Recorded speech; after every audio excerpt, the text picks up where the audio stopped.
At this moment, yeah. I mean, like, he's proved himself not even just in this season, Yeah. but he proved himself last season. He proved himself in Japan. Yep.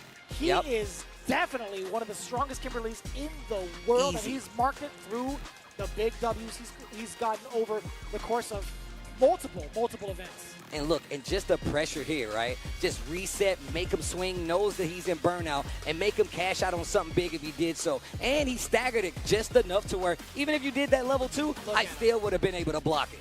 Yeah, and even so, we had some pretty big highlighted moments coming in from Brian Job, right, where it came down to the final round. But look at this. You see that nod?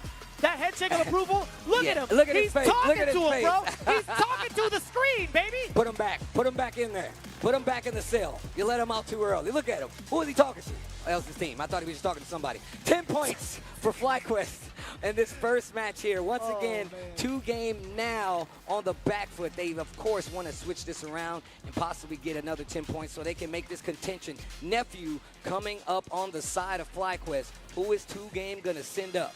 So looking at the initial record between these two teams, Shaka had stepped into the plate in the first half and actually took the W. It was 2-1. He's looking to do so. I really like Shaka too in this against situation. Nephew.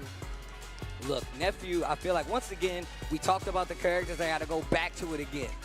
We ain't got no Dawsons in this bad boy. Not in SFL. It's Shaka. Where do you get the experience to play a character at this level that Shaka is? He has some of the better conversions. He's always ready. And look, we saw this in that Shopify Rebellion match when he played Knuckle-Doo. I'm like, who is Knuckle-Doo fighting that's going to give him that XP for that? I do have a slight rebuttal on that Go one. ahead. FlyQuest had actually taken the trip to Japan to face That's off true, against yeah. all the players from SFL in those both Division S and Division F. You had the opportunities to play against YXC Mochi in Division F, I do believe, and then Tori Meshi from Division S. No, that's facts. That's So facts. I might have mixed up which division. But either way, that's 2 premier Dawsons. However, does it translate to the victory? Not necessarily so. Again, we harped on it earlier. Shaka took down Nephew 2-1. Although it was close, you still have the idea of, like, you know what? Maybe I could run with it again. Maybe I could show a different look and get the W over Nephew again. But it's still a valid point. Who do you get to practice up with consistently? And it's not even just with the premier Dawsons.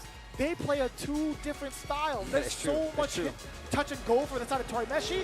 There's more of like a wait and bait style from YC Mochi. But then you have Shaka, who's mad aggressive. That's facts. That's facts. And I feel like he has a way of being like, he controls the pace better than some of the faster walk speed characters, and it's because of those limbs and his awareness. His conversions really do set him above when it comes to fighting him. You're going to be like, oh, I got away. No, you didn't. Shaka is ready, and he definitely has a rebuttal for what you're trying to put down. But here we go. We get the head nod from the 2 players. Shaka versus Nephew. 2-game versus FlyQuest. Best of 3. 10 points on the line for these 2 teams.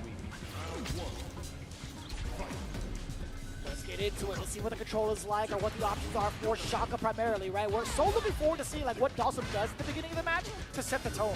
Yeah, of course. If you look for the jump back. You look for just even them ready shooting with a projectile, the jump, just to see how they're going to react first. And we're looking like a more aggressive Dawson in this round, at least, for Shaka.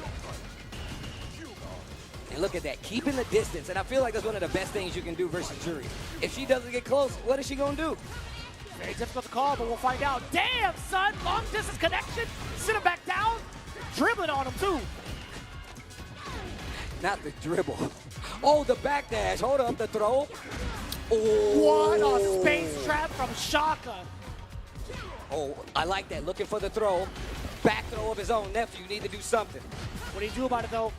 Great block on the overhead. That would have spelled just pretty much death for that first round. Oh! What a come! Yo, Shaka, you're actually OD. You're actually OD. Going for the teleport instead, catching the punish counter on the jump. What? Bruh. What did I say? He's always prepared. You think he's not there, and you're like, oh, he wasn't ready for that. Yes, I was. Wild, son. On the way down. Oh, wow. Nice placement right there, the drive rush. Actually flips him, gets the counter hit. Nephew trying to run away with it. With the forward throw in the corner. Big life lead Rinse and repeat, tries to get a reaction. The backdash finds nothing. The drill, the rebuttal with the OD uppercut. Nephew wants to keep the momentum. He does so. A round on the board. One apiece. Game one. It's so difficult, right? It's feast or famine when it comes to someone like Dawson, right? There are ways for him to kind of get these big openings, knock you down, and set up quite well, or even for full screen. But when Nephew comes to play, an error from Shaka. He shook his head off of that one, trying to go for the Inferno, or for the Blast, excuse me. And that's one of the issues when you fight Dawson. And knowing how to properly punish those long limbs and continuing and following up on. I feel like that's a rare miss on the side. Oh, wow. He's got 3 bars. You know he's taking it to the bank. Dud, you there? That's what I was talking about. He did it right there. Punish those long limbs and see right here? Following up. Oh, no, wait. I feel like that's a right there. So he did forward flame, and then he did up flame. And so you have to call those out. Otherwise, because if he gets up flame, he gets like a 50-50 damn near. So that's why he called him out with a drive rush. Really good. Good on Nephew right there. What do we talk about, right? Feast or famine. Either Dawson has full control of the screen, whether it's in the mid-range game, 3-4 to the screen, in the corner, he's going to have a great time. But if you're in the corner as Dawson, best believe you do not have the reversal options, whether it be super, whether it be with your drive gauge.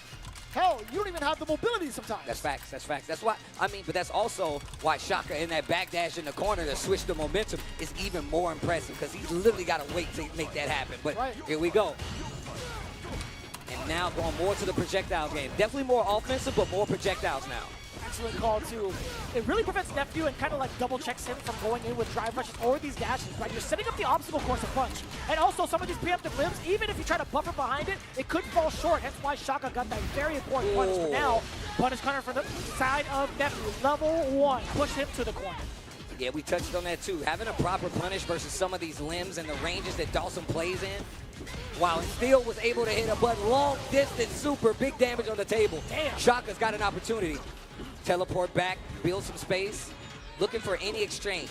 The right hit can close it out. Follows behind the fireball, let it bounce once or twice. Can't do it again. It wouldn't. Oh, Nephew, foot to face style. How do you like? He ran right into face to foot style. Oh my God, the jump in. Willing to play back a little bit this time. Nephew says, you know what? Now I'm going to jump. Multiple throws. More than half-life already gone. Tries to sneak in the overhead. Shaka doesn't bite, but he gets the confirm. Fights back to the middle of the screen. Sets up the slide. The throw whiffs, but he's still fighting. Oh, that's pretty cool. He actually got a counter hit on that divine kick, but didn't get to follow up. Wow. Oh, my Lord. No, confirm again. Another drop. Third time that's happened. Once again, it's something you got to think about. You didn't jump, did you? No, I didn't, and that's very smart to do. Dolphins like to do that because they know you try to good jump punish in the corner, stay there. That's a great option to catch it, but it's not the right one this time. Oh, damn. Not going to drop it this time. Does get the target combo into the level 1. Shaka is in trouble. Match point for Nephew, by the way. Does stop the initial jump. Looking to parry. Shaka can't find the rounds. He does so. That wasn't a full combo, by the way. That was a punish counter drill. Great anti-air.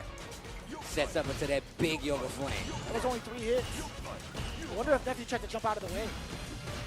Drive rush behind it. I like that. Get some more of that screen control. You don't have the movement options for some of these other characters, but you got better control than most of them. The drill punish counter. That one's different. Did get a full swing for that one. Full combo with a forward throw. Bringing Dawson to the corner is kind of dangerous. I like that. Going to the normal. Knows Nephew was going to swing. Gets the confirm and the knockdown. Still fighting at the deficit and out of this corner. But I love the movement options. Use the fireball to cover your approach and make Nephew wait. He can do it again, by the way. He does have a healthy amount of drive gauge. He's not going to do it. Oh, not going to punish. I think it was too far out. Forward throw now. Shaka, do you switch over? No, Shaka, what are you doing? Look at that drive bar. Nephew was oh my gosh. Check, but he didn't know what to do afterwards. Damn, just like that, Shaka drained of his drive gauge, one of the biggest resources he needs. Oh my God. No way! Get fucked. Well, good shit, Nephew. Takes it 2-0. I wanted to see one of the mix, some more stuff from Dawson, but it is what it is. I was a little afraid because he missed a couple of those confirms, even though he got the big whip punish on the limbs, dropped a couple of combos, and I'm like, man, you don't want Shaka to get another chance, but still. Great contesting, no matter where he was on the screen. One of the reasons I'm a big fan of Shaka. Damn, that was an anime moment too. Nephew came back towards the bench. Well, Nephew earned his spot, doing his work. All right, I'm good.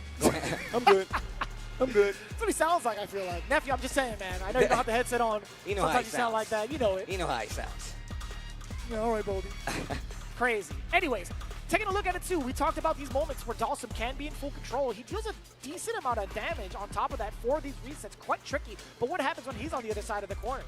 Yeah, that's the hardest part, right? Like, I love the fact that he was very willing to control the screen, but Nephew knows, like, that ground control is important. He was willing to go for just parry, go in, get the hit, and a few times he dropped these long limb whiff punishment confirms, but still able to get it in the tail end. Right. That definitely made him second guess towards the end of it, and just look at him. Now he's playing super confident. On the other side, too, I love the discipline from Nephew to have the wherewithal to punish some of these limbs and also not push the agenda when it comes to these OD fireballs. They're going to cover Dawson as he moves forward.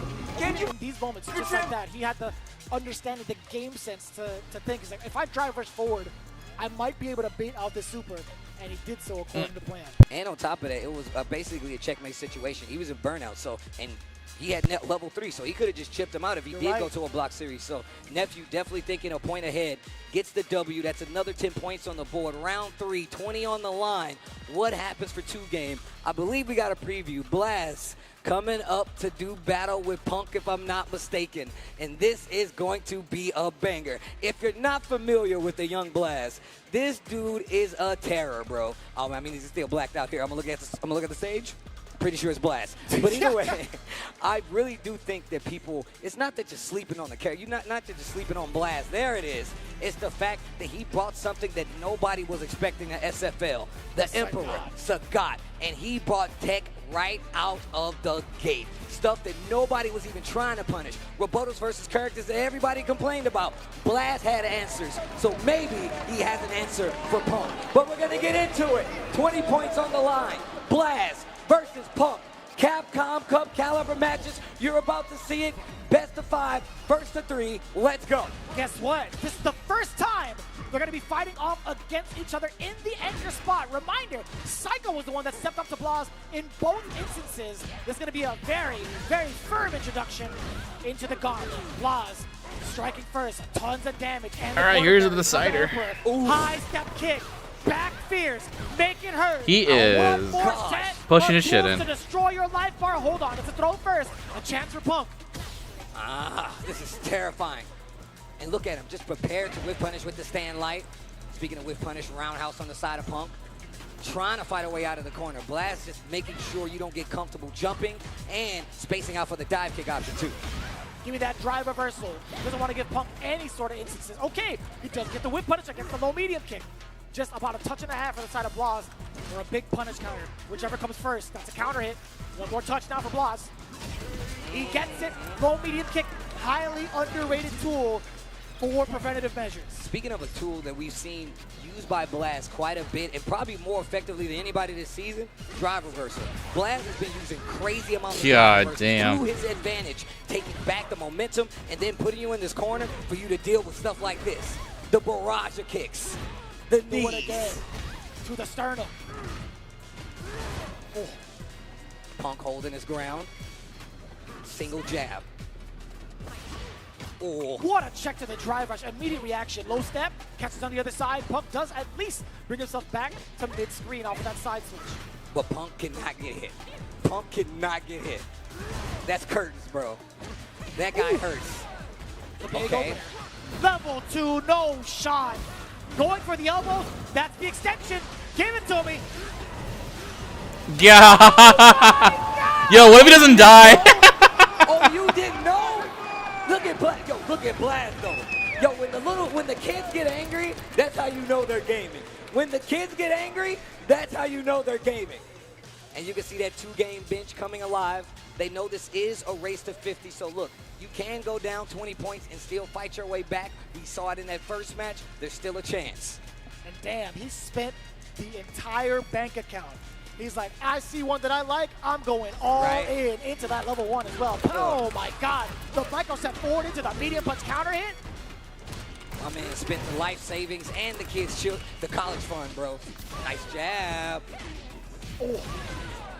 The meaty Blas just trying to get out of there. Forward throw. Do you drive rush forward? No, you don't. You just dash up. Blas knocking on the door. Punk still continuing on with the harassment. You can see that he's definitely he's picking his spots a lot more carefully. He knows the Blast is willing to try to intercept with a jab, a big heavy button, and the range is deceptive. You will get clipped like you just saw right there. Slight lead in favor of Punk. Crouching medium punch to ring out. Blas spending a lot of drive gauge. Cannot open up Punk with the money button, but he does so after the low step kick. Hella damage incoming. Level God one, damn. Bruh. Yeah, they might need to send somebody else up to fight Blas. This shit is not going well at all. Never doubt it, bro. Tell me this character's not sick right He's now. really cool. He's I'm really gonna call cool. you a liar. Oof, I wouldn't do that to you. I know he's cool. Wait up, big bait, rare mistake there for Blast. Punk's got the momentum in his second game. Excuse me, second round, second game. Spending a lot of cash here. Look at the drive gauge and look at the positioning for Punk. That burnout, very imperative for Punk to initiate the assault. We get the sweep, a plethora of different normals, different looks. Opens Blas up with the counter hit. More than enough damage and also filling that super gauge little by little. A perfect from the side of the FlyQuest cap. Speaking of super gauge, Blast working on a third bar, and we've seen the damage output. We've seen what the cash out can do. It's definitely gonna hurt. Trade, perfect parry. That's another thing that Blast has utilized a lot more, I feel like, than a lot of people this season. Perfect parry. Overhead does get checked with the parry for the side of Punk. He's still trying to create some space for himself outside of the corner. He started off with a light. Now he's looking for a whip punish. What a neutral jump call out against the low step kick. And OD right behind it for Blas. Punk still getting the punish there. Blast says, I'm gonna steal my turn back. They fight back to the neutral. Slight life lead in favor of Blast. Oh. Ooh, that was crazy. That was so scary. I mean, he's not punishable. It's going to be negative, but either way, oh, I like that. So Damn, he could have killed right there. Well, he kills right here. I thought he dropped it. I thought he dropped the combo. You already know this. I haven't seen that route before. Bruh. Look how he's standing up. Why are you standing up, bro?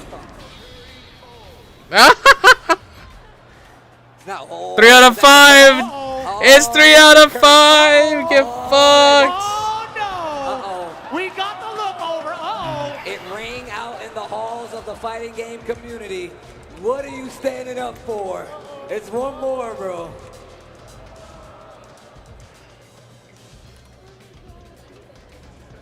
Bruh. Juninho letting them know. It's all right. Get back in there. He got me shook a little bit. Right? He stood up with conviction. With he was conviction, like, bro. Yeah, that was cool. He was tapping on the bed. He's like, yeah, I'm nice. I got it. I got it. Close No, out. you don't want to. No, but he's feeling it right now. He's deeping within himself. He's reaching within himself. He's like, yo, I'm not gonna let this guy just think he got it. Yep. He's getting upset. What a backdash and a whip punish here from Blast. He said it ain't over, but I want it to be over. You saw the demeanor switch for Punk. Playing a lot more strong when it comes to this up-close game. The perfect parry. Damn. Once again, a weapon this dude Blast has mastered at this point, bro. Not really enough, actually. That's gotta be rough to lose to somebody that can't count to 3.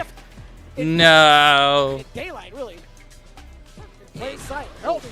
Tap the leg. That low step kick, drive rush, not guarding your legs again. The knockdown sets up the Tigers.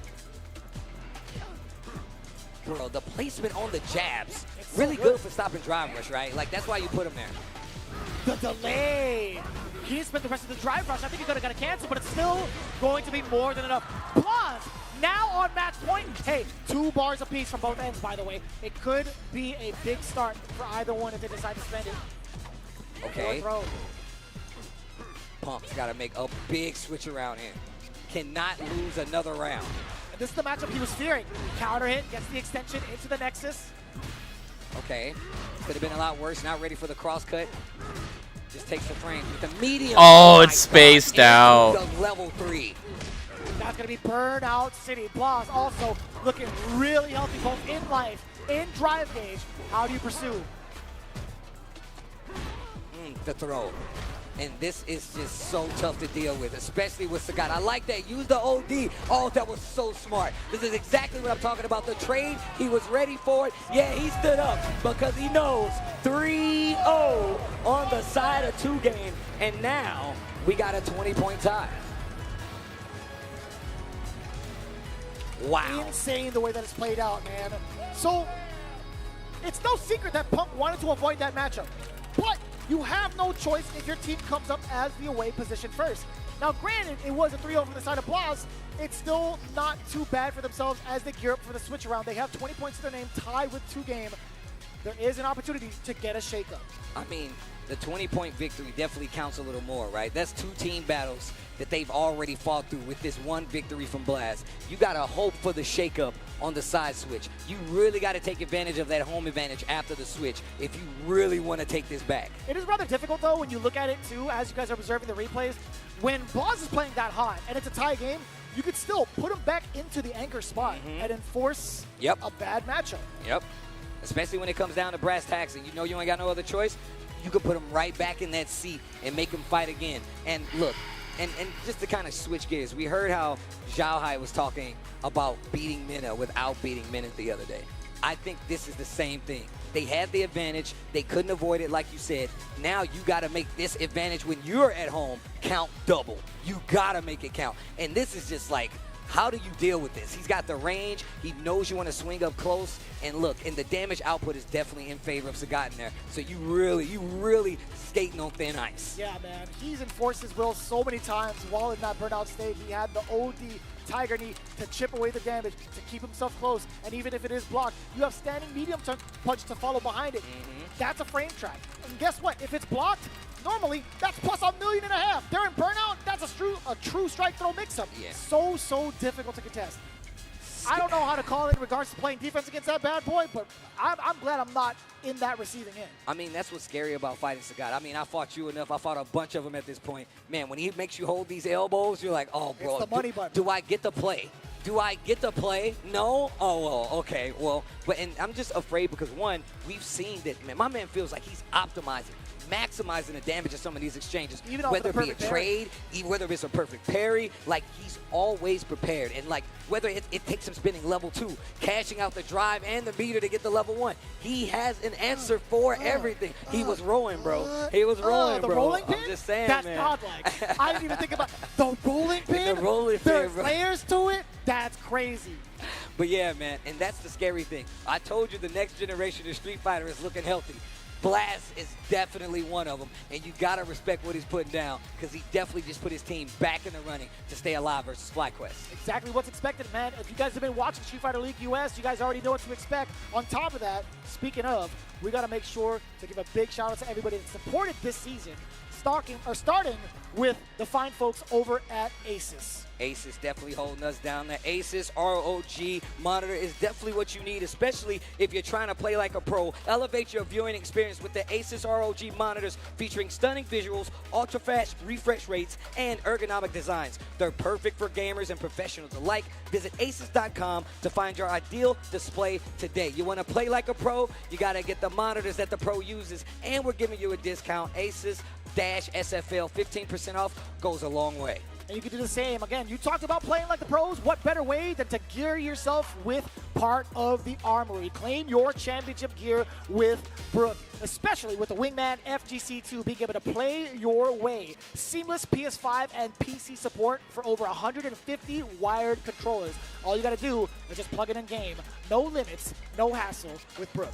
The armory is definitely open. Look, we've given you all you need to be able to play Street Fighter. I'm sure this gets the blood pumping watching these guys go head to head to see who's going to be the champion here. But we still have plenty of more Street Fighter left to play. But that being said, we got to take a quick break. It's more Street Fighter League Finals action coming up right after this break. Stay tuned.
速やかに消します。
Alright, let's do this.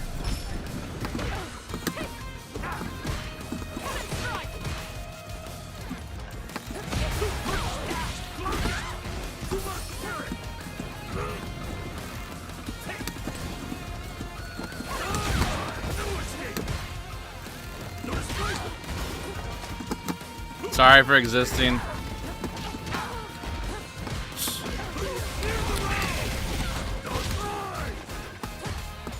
Okay. Round 2. Fight.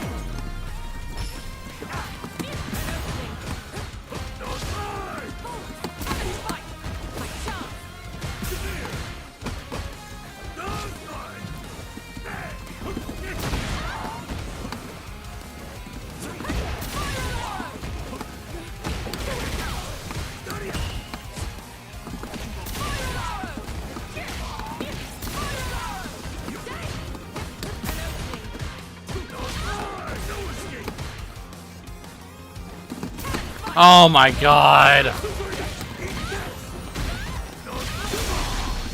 Sorry for outplaying you. I apologize.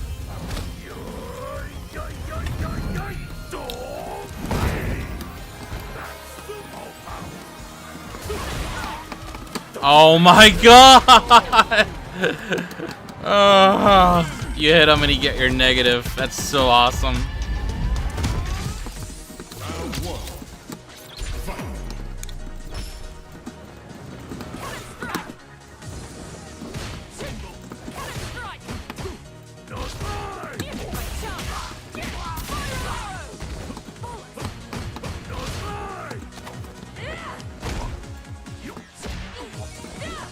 Oh my god.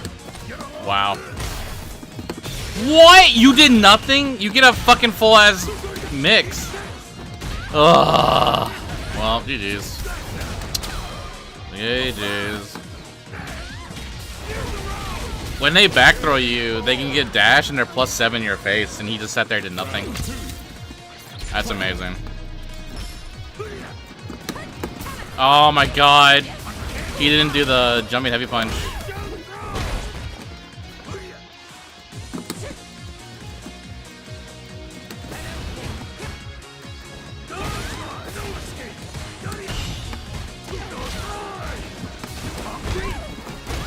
Rip. Well, that's how it goes. Honda wins.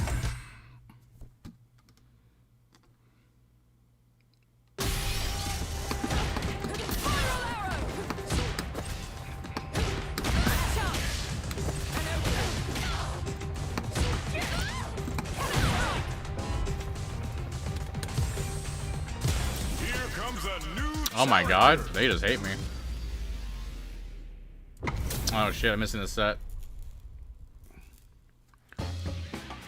Beginning. round one. Damn.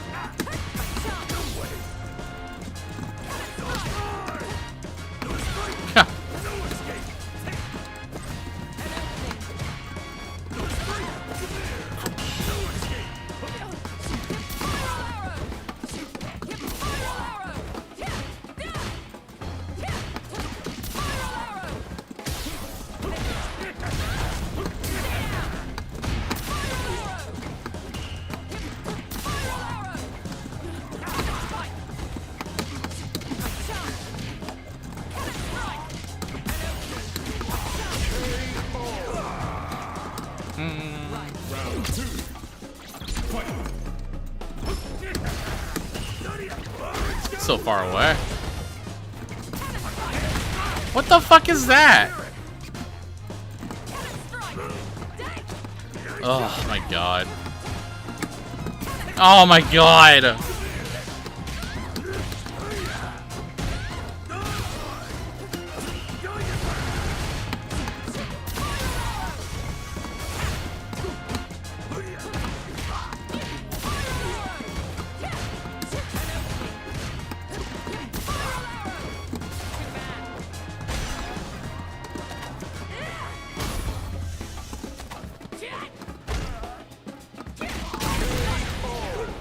Ugh.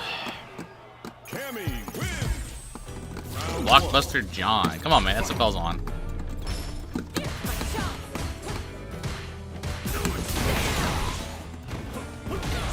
Oh my god.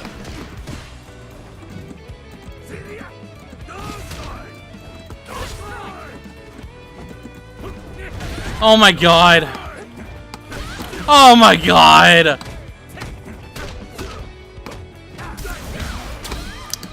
I was hoping I would get it right then and there.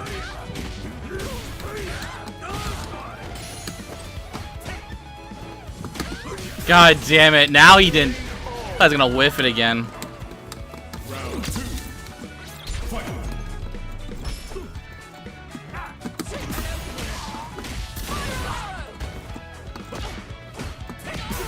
Dude.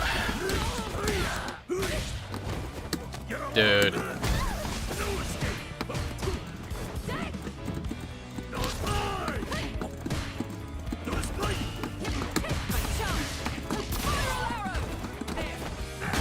No way.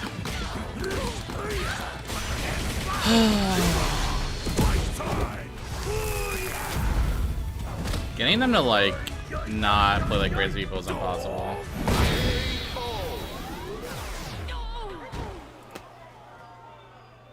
Honda wins. Round one.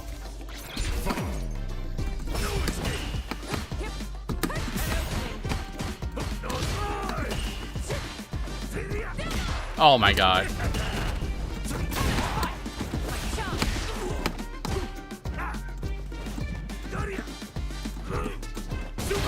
Dude.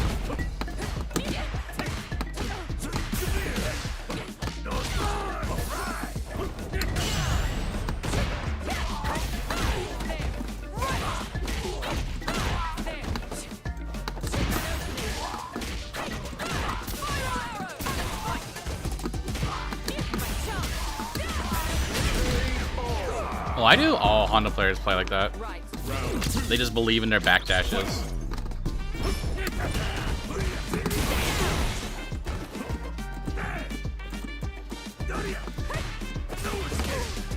Dude.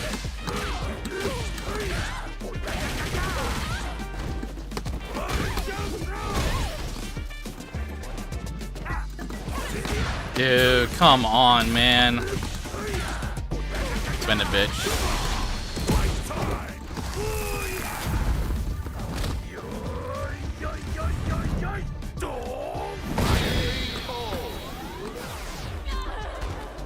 Terrible use at level 3, but sure.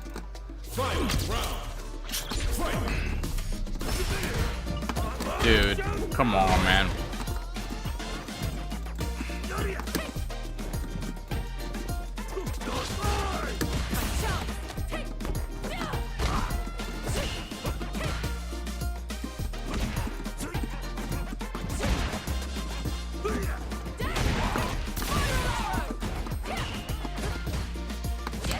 No way.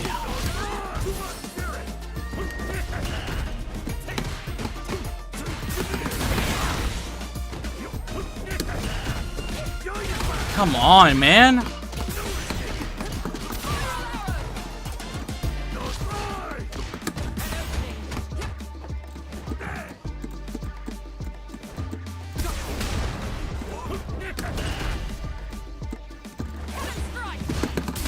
No fucking way! I lose now?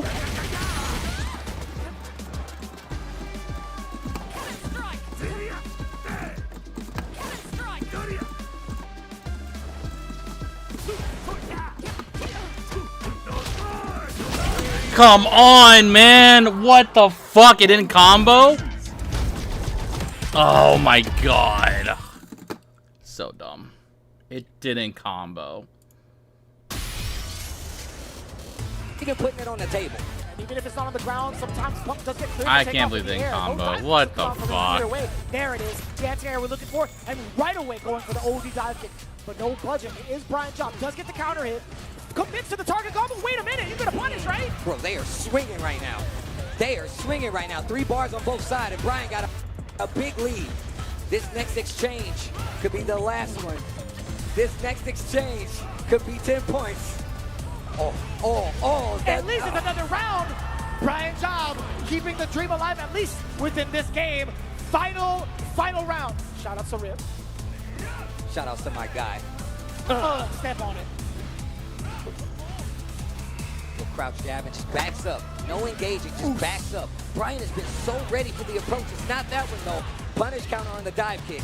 Yeah, he committed to a crouching medium punch, right? The forward throw, now commencing 4 punch, but it hasn't really been a detriment towards Brian Job. It hasn't actually forced him to the corner, at least within this part of the round. Drive rush doesn't get interrupted.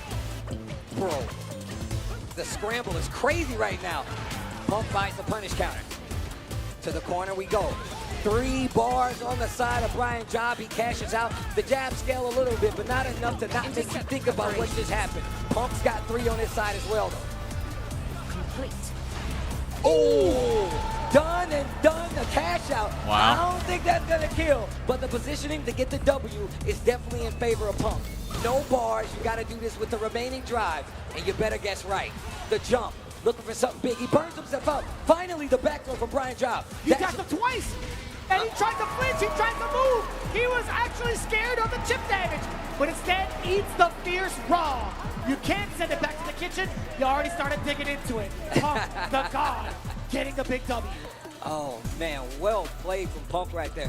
And look, once again, Brian Job, no matter who he plays, he makes you think twice about anything that he does. Anything and everything. There's not been a scenario where he didn't seem prepared, nor a character where he did not seem prepared, where he didn't have an answer to deal with it. We're going to go back to this. Remember, this is best of 3, sending up Punk to get back the lead in this set. Tied up at 20, now 30 on the side of FlyQuest, and that gives them that small lead. But now, who comes up second for the squad over here at FlyQuest? And I really enjoyed the back and forth between the two. Like, there was a little bit of reluctancy, I feel like, trying to snipe out some of these anti-airs for the side of Brian Job. And for good measure, right? Like, you never know when Punk's going to decide to go for, like, an OD dive. Yeah. But, so, with that in mind, you would think to yourself, if I'm not going to be able to anti-air properly or catch them, I'm going to focus entirely on the ground game. And I think he excelled at it quite well.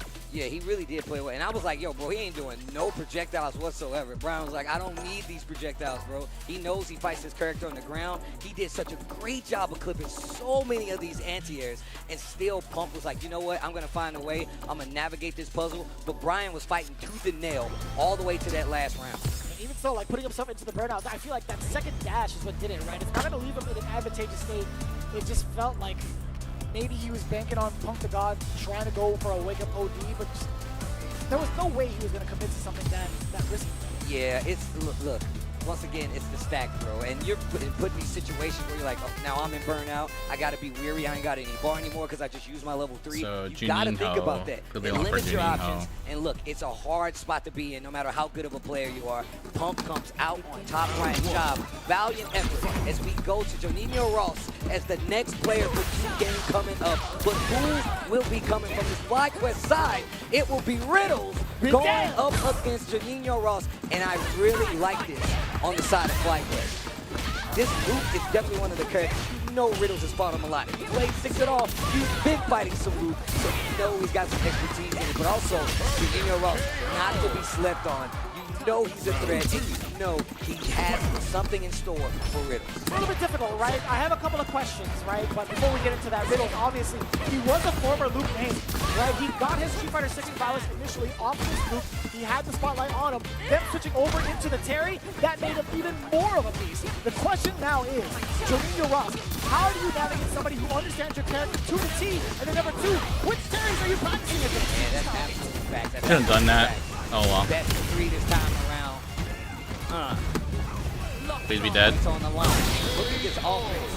Riddle sinks deep in. He does not let out. What a like punch, rising tackle, brother. Keep in this corner. Keep in this corner. He also jumped preemptively, and he still got that. Can you believe it? Spins it all. Back to the middle of the screen. Switches sides. But you're in burnout. And we've seen how Riddle what? Great jump out by Juninho Ross, though. But you're still back in the loop. The crack shot not going to get him out of it. Another right punch, rising tackle. Trying to get a reaction out of him right there. He just barely missed. Oh, and he's also weaving through some of these gaps where the crack shoot doesn't belong. Actually got the uppercut, and it brings it back into green territory with the drive gauge down below. Not going to spend the rest of the drive gauge. Nice and simple. Level 1, not dead yet. Juninho looking to the drive, though. I like that. OD, I'm trying to get out of the corner. Almost had to confirm, and I'm not sure what he was going for. Maybe looking for a counter hit or something, but it did not work out. Juninho Ross keeping his wits about him, jumps over it, and actually gets that round. First round, Juninho. That's 2 bars, too. A little bit of an execution error from the side of Riddles. I like that, though. Covering his spots with the crouching medium punch. That was a counter hit against Juninho. I like that empty jump into the corner. Trying to get a reaction. Juninho holds the ground. Rockers roundhouse. Yeah, what a challenge. We've seen Juninho doing this all season. He does not hold the pressure well. He will spin that meter sometimes. Educated guesses, though. Jump back, both and burnout. They're both looking dry. They're both looking thirsty. You're looking for that burn knuckle if you're Juninho Ross. There it is. Can't do anything about it. It's what you do afterwards. Damn it. Juninho Ross with the life lead still swinging. Bro, you gotta be careful with those fireballs. Both of them back. Dude. He gets the OD on the recovery. He's got the bar. He's not there yet, though. Put himself in the Damn, I could have killed him. KO. And you know how that goes. Juninho gets the game. Wow. Why is Ryan laughing like a maniac? What is wrong with him, bro? Violent Ryan, brother. Wow. The entire bench ecstatic. What's good, you guys? What's good? What you the guys? fuck? What happened? I love the breakdown of the double KO right there. He's like, yo, so what happened? I see you, Sam. I know you about it. All right, here we go. That was bad funny. Game 2. Juninho Ross gets it on a draw. How many times have you seen that when it counts? Not ever, right? I rarely would see a double KO. Back-to-back. Damn, that was pretty sloppy. At the drive gauge, but at least the second one, Juninho Ross was able to salvage some of his drive up for the parry, right? Needs to be really It's careful. Looks like he's scouting it's not stuff. banana costume, it's a He's cat. trying to get this big counter hit, pushes back to the left side of the screen, Riddles back into the wall. Texas throw, perfect parry on the follow-up. Juninho sees it coming though. Oh. Usually I have a black one on. Did that cat Decided to go with the yellow. Hello? Excellent block on the overhead, excuse me. OD quick burn, and you tried to throw. The shimmy is strong. He's got meter, but he can definitely close out if he gets another preferable situation. One more engagement. And I told you he'll do it. He will do it. That's totally fine. Riddles is willing to take that damage to him. Are you? He didn't Are block you up the willing? cross side. At least not from this one. Uh-oh. You can't go for the rest of the target combo. There is a significant gap between it to interrupt Mad Dog Riddles, savaging the rest of that round. There you go. Make him spin some. That's of that so drive. dirty. Guess which power waves you're doing. Ooh. What a sequence of Riddles attacking the low repeatedly. That was insane. Still within range. The series was crazy, bro. Riddles evolving the game. Look for the throw. Terry's gonna be top tier next season.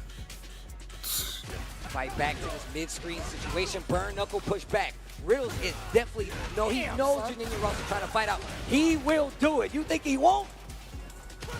Ooh, so scary. Punish counter. Yep. Riddles. Okay. Really convincing 2-round straight W over Juninho Ross. If you had taken a look at what had happened, back on November 14th, my man had to fight up against him in the extra match, and he took it 2-1. Can he repeat those results in the hot seat? Two-game team. Lose a character where I'm just like, I feel like he should still be top tier, but Oh, I like that walk back. Still seems has a lot of trouble. Criminal from Juninho. And look at this position. Uh-oh. like that projectile is just so good. Again. Too early. And the for crouching the medium throw. punch kind of just does everything. Pay for it, but you got to be weary of that drive gauge. Forward Sit him throw. down. Do it again. Another one. Last one will kill. Wait for the normal this time. Spaced quite well off of the crouching medium punch. It's very terrifying. Oh, too early. The throw's whiffed. Forward throw. Good option. Go for the forward throw. Recover back some drive. The tech gives Juninho Ross a full stop. The crouching medium punch. What's spacing right there by Juninho Ross? He's looking for it now. That's right. Yeah, putting himself in match point. That was an excellent call against the Burn Knuckle. Just getting out of harm's way mostly. Trying to take a turn immediately afterwards. Actually a little bit delayed after the standing medium punch had hit from Luke. Give me that drive reversal, the first one we see. He's spinning it. He's spinning it. He knows he's got to spend some resources to fight back, and he's still hitting buttons. He will do it. He wants you to make sure that you know, oh my God. Oh my God. You're fucked. Disastrous. It leads up into this moment right now. Level 3, a slight micro step, still gets to immediate as Luke. Will he do it? No, he doesn't. A throw, though. Two more of those. And the throw too early is going to be Juninho Ross over Young Riddles. And the pop-off is strong. Once again, having a heart like this, being the heart of a team like this. You heard how he talked about the representation, and that Luke expertise came into play. Even though This is why you sent up nephew, not Riddles. Oh, I didn't even think about this. The score currently People are is so different. certain people in chats are talking up Riddles and talking down nephew. It's a race. It's a Ladies race and now. gentlemen, it is Nephew down to the fights final against end of the match. We'll get there in just Mena bit. a lot, Highlights. so he understands The back and forth the between Chilean two were mindset rather more, probably more. impressive. We saw a little bit of an error, but we saw the recovery. But as we went through it, man, He understands the people that like to play dangerously more. How about that? Everything for Juninho Ross to get the first game.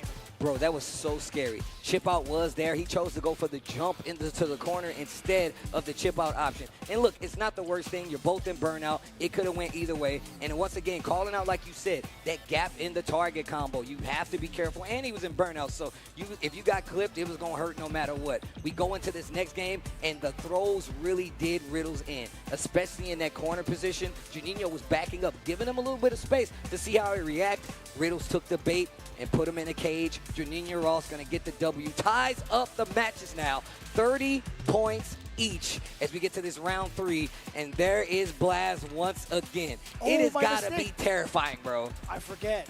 Punk had played out right after the switch, right after the commercial. So that's crazy. We have the run back between Psycho and Blaz for the 3rd time. Oh. But is it guaranteed? Do you think it's actually going to be guaranteed Psycho? Because that's been like the go-to throughout the season.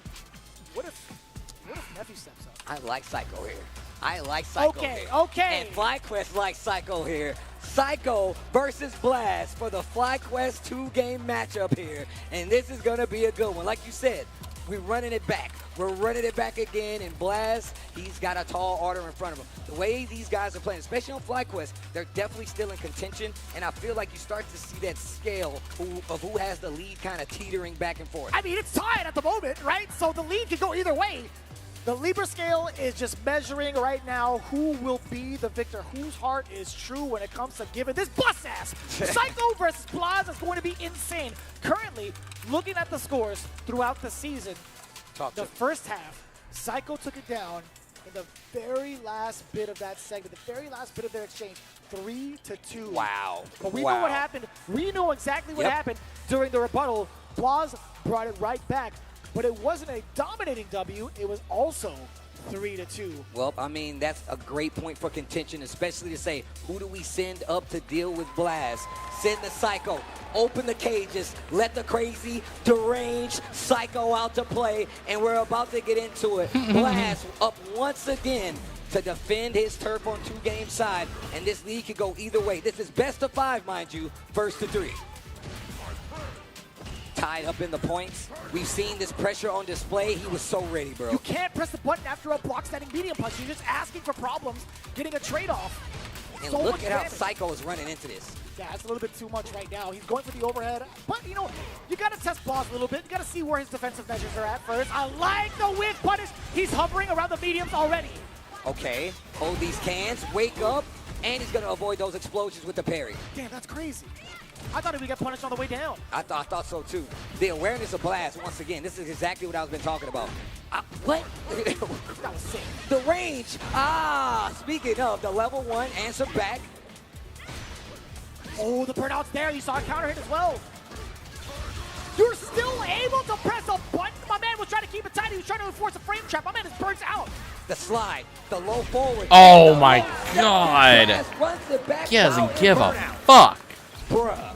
How did you find the courage to press a button while Kimberly was on you like that? Bruh. And it's scary. She knocks you down. You're like, what do I do now? Okay, I like that activation on the drive rush. He gets the hit again. Bro, and then the low, this guy Blast is crazy. Oh, the bait! The elbow just too shallow. Get dunked. Gotta be careful. Blast, waiting his time. 2 bars on both sides.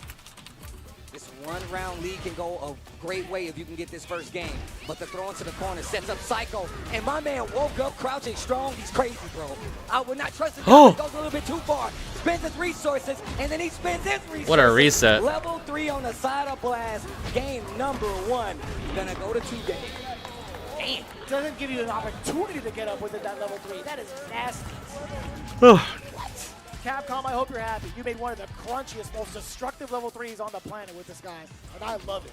This dude Blast is like, oh, you knocked me down in the corner and I'm in burnout? I'm still waking up with jab. Still pulls bad buttons.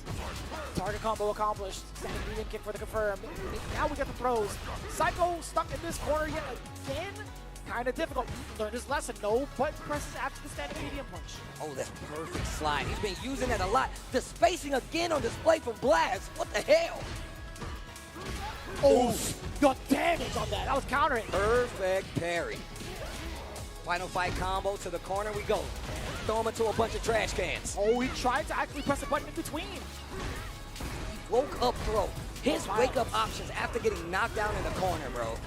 Ridiculous. Excellent call. Ridiculous. Very, really good call. Switching it up, whether it's jab, throw, crouch, medium punch, it's all worked out. Life lead still in Blast's favor. Even though the punish counter throw is going to give the lead to Psycho. Tries to use that stand medium kick to confirm off the crouch jab. He knows Blast has been tested. He's been hitting buttons. So I'm going to run it down again. If you go for DI, you still breaking the armor. I know you want to hit a button. He delayed 2 of those lights. Oh, a little bit of a drop. The punish counter, Blas was swinging a little bit too far with that crouching medium punch. Not going to go for level 3 just yet from Psycho. Oh, trying to push it back into it. Gets the throw. Momentum in Psycho's favor. The usage of the normals from Blast just to make you respect that perfect parry. What's the optimal combo? Show me, Blaz. It's up of a perfect parry, so the damage not too bad against Kimberly. A little inconsequential. Yeah, that scale damage basically just gives you the momentum. The jabs once again. Taking a page out of Blaz's book, checking him with the crouch jabs. Not dead, but the situation definitely favors Psycho, but we saw what happened last time. Force him to spend the meter, right? That's exactly what the game plan is. And Psycho getting the throw. And if you're in that position, you wouldn't mind taking a level 1 to the dome. Doesn't even matter for someone like him because he can teleport OD, teleport on in if Blas is not ready for the reaction. But even so, the odds were against Blas being in that burnout, despite having level 3, and I love that Psycho knew that. He still went forward. I mean, he's really been changing up. He's like, oh, you really want to hit buttons on wake up? He's just basing it now, waiting for you to hit a button. We saw it even at the neutral range with the stand medium kick, the slide placement. He's very starting to pick up these spots where Blast wants to swing and making him pay for it. Ooh. Oh, what a punish counter off that. The jump back from Blas, just avoiding the throw narrowly. The trade, better for Psycho. He gets the knockdown off of it. Counter hit yet again. Keeping him in the corner, gets the slide, holds these cans. What is your options now? He's showing it all. Drive reversal usage once again, bro. And now he's got the jab. You know he's gonna check this mid-range. He's been using it quite a bit with stand jab, crouching medium kick. Let's see what he does. He's backing away too. He's trying to find a reaction all the way down. It wasn't a punish counter. He just got hit raw from the crouching jabs. But Blas has been under fire by this pressure from Psycho mid-range. Low step kick to at least get a turn started. I love that call out from Psycho. Excellent timing for the perfect parry. Set up the can, at least get one for yourself. Wow. Blas pressing too many buttons. Psycho is calling him out. and he's smiling about it. You should not be able to do that, Back to but the neutral we whatever. go. Blast creeping into territory. Jab DRC jab should have a Time much to larger avoid that gap. stand medium kick, but get clipped on the leg. Blast takes his turn back. Tiger need to close the distance to the corner. Wow, holders. Back throw, Psycho. How did you know? Perfect parry, Blast. Like that, Tiger need give me some space, fights back to the middle of the screen. Bro, the next exchange, if Blast gets a hit. Oh. Stack it away from Wow. Blast. Oh. Looking for a whiff punish opportunity. Just get the counter hit. Psycho, put it in the mix. Wait a Oh, minute. word. He got to spin it. No. Well, One more throw, perhaps. your boys aren't Oh, doing like so that great. pressure off of the can, gets a throw again. Uh-oh, it's not your turn anymore. What do you do? Bro, walking into this space in burnout Oh, versus the guy with the longest limbs. With the longest limbs, one more. He gets the green back. The drive is there. Back throw. And he wants to get it back. The momentum. The stand medium. Oh, and wow. then tries to get right out of So, range. Crouch strong is gonna this is do a first of 3. The winner of this set wins for the team because they're both at 30-30. This is worth 20 points. So, a lot of the line right now. The winner of this, I think, gets 30K. So this is a $30,000 money match right now. Not going to go for level 3 just yet. He doesn't want to prioritize gaining some of that drive gauge back. He's just looking for the assault. He's looking for the corner positioning. I don't know. I wonder if Psycho took note of that. He gets clipped again. I don't know. It might be going the other way around. Big damage on He's the winning board. now. Once again, not curtains for Psycho, but the situation looking grim. Let's see what this corner pressure is going to be. He's kind of fucked here. He has no drive gauge. What is Blast going to do to try to close this out? Back throw again. Uh-oh. Burnout imminent. This is what he needed to win. Another throw. I don't know about that. Jumps into the corner, bro. Finishes it. Goes Wait, for what? Level 3. Oh, man. To make sure Blast fights back. Why didn't... I felt like he should have done it beforehand. He could have done it for the first part of Nexus. Jumps into the corner, bro. Oh, he got hit, so he definitely was mashing it. He just fucked up. I think he just fucked up the input. So totally reasonable response from the side of Psycho, and also good presence of mind from the side of Blaz to have the second guess to be like, you know what, I'm gonna pump the brakes a little bit. Man, the spacing for Blaz, using these almost right out of that range where you want to swing, gets the counter hit, and I love him just using the Tiger knee. Get me to the corner. I want to put you under pressure. 2 games with 2 games from the side of Blaz over SideQuest, representing FlyQuest, which is won so far. Medium Punch has been the magic money, but Force got numerous times over, and Psycho now starting to find some counter hits of his own. But it hasn't been some big conversions, right? That's the biggest thing. Some of the straight hits that each character gets, Sagat gets to reap the benefits a lot more from the damage output in comparison to Kimberly. Okay, and tries to sneak in the overhead once again. Drive reversal on the side of Psycho this time. Using the can to cover the approach, gets the knockdown, and another throw. The utility of the throw that Psycho has been using in this matchup specifically, definitely something you got to write home about. Wake up OD, uppercut, Blast in trouble. Oh, the jump back. medium. Bro, this dude Psycho just walking up to him though. Looking for a step kick. Psycho 20 giving him points. A little space. That drive gauge definitely could use a little love and care, but he taps the dome, and that should be it. Yeah, he's gonna spin just one, and it's gonna do it. Blast one. The third round is always 20 points. They could put FlyQuest to rest off of this last round, potentially for Blaz to move on to face off against the Bandits. Can Psycho hang on? The slide gets the counter hit, gonna get a follow-up because of it. No Man, forgiveness. The dreams of FlyQuest, bro. Right now on the line, Psycho taking it to heart. Gets the hit again. He needs that's the vanilla bomb trap. He's far to completely clears the cans. Oh my god, he still punished that? Holy shit. There's a throw. So difficult to call. Psycho could actually make an explosive round comeback at least. Low step. His forward leg kicks, man, just work. Oh, the whip punish counter that is big damage. I kind of say go for it. And look, a lot of times you're questioning level 3, but you get a power up from her. So this is actually exactly what you want to do. And we have another opportunity to Psycho to take us to a last game and keep FlyQuest alive. He cannot lose this round. We want more games. Damn, the walk-up into the Fierce. He's charging forward, Steve. He's starting to understand some of the defensive tendencies from Blaz. Uh-oh. Command grab Psycho, revving up those engines. First time he's shown that option after that. Holds the cans, another throw, momentum in his favor. But this is Blast we're talking about. A block on the overhead, another throw. Psycho. Oof. Oh, he let go for just a little bit. Oh, shit, that's it. He gets the rest of the drive gains combo. He builds up another sequence. He doesn't need it. It's level 2 because he does this all day, every day. What a closeout. You can see Punk like, thank you. Thank you. I gotta go for some tacos. What a set. I'm gonna get some tacos on Wednesday. Back to the bench. Look at the smile. I can see his cheeks from here. Well, Oh, man, good with a smile on shit. his face. I know what you're saying. This is a nail biter, bro. Like every one of Oh, these man. come down to the wire. Oh, man.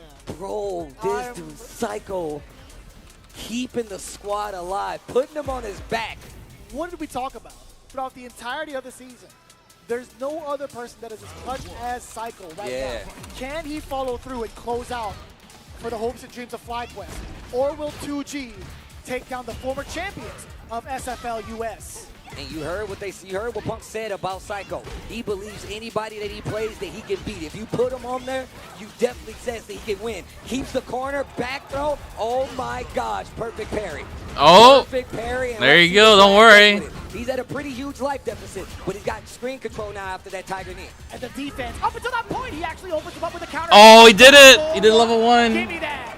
He baited it last time. That wasn't the set of blocks, Yeah, now I'm that I not think sure about either. it. But Psycho, he'll Yo, that's wait. crazy. I'm not gonna lie, man. That I kick, but I FlyQuest, I wasn't didn't think we were gonna do this far. We see It cross was like low grab. medium kick. I just don't know what the sequence was prior, right? Why that it didn't occur. Oh my gosh. No way he did it.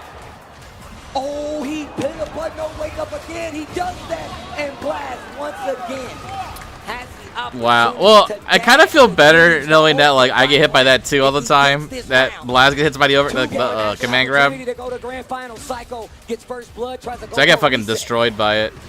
Couldn't get the corner control. He would have been able to had he committed to the full combo. But he is a little bit low on the drive pitch. He now has 3 bars. He's playing it back just a little bit. Do not get whip punished. Counter hit. The next for the mix. Multiple money buttons from Oh, the side of man. Blaz. You're too close. You're too close. Oh, man.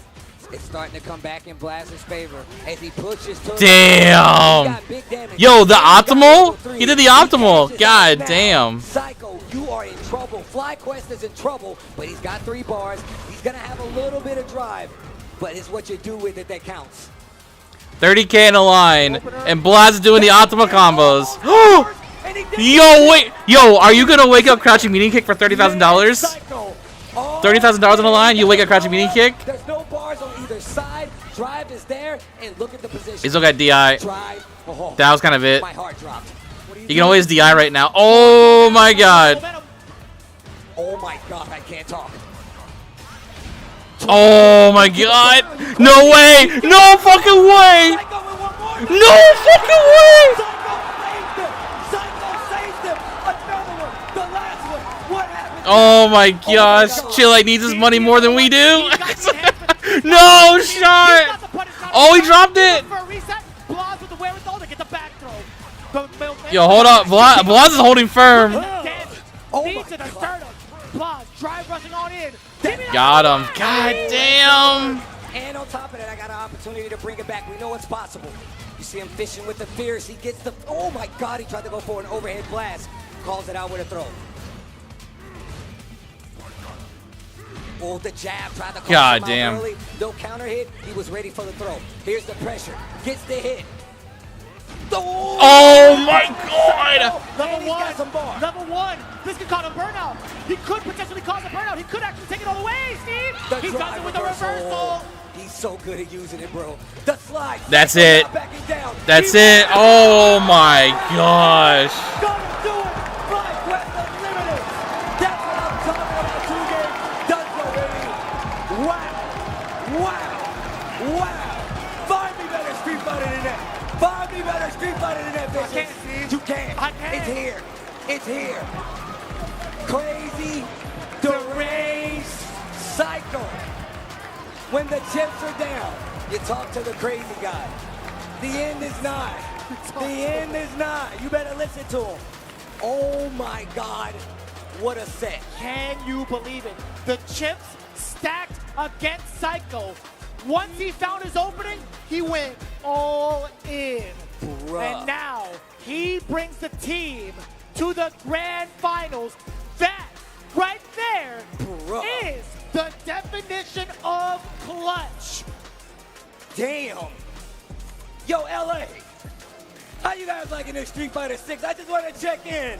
I want to make sure we're on the same page. That's what I like to hear. Damn, that was crazy. How did he do that? I can't answer you, Steve. Stop trying to rip my arm off. I can't answer you, Steve. I don't know, man. I need answers. We're going to take a look back at the craziest set. This looked like something that Blast had in the bag. Psycho obviously contesting, and they kind of start to see the pieces start to fall a piece right there. He still gets to level 3. That first game definitely goes to Blast, and he's looking so strong right out of the gate. But we said this before.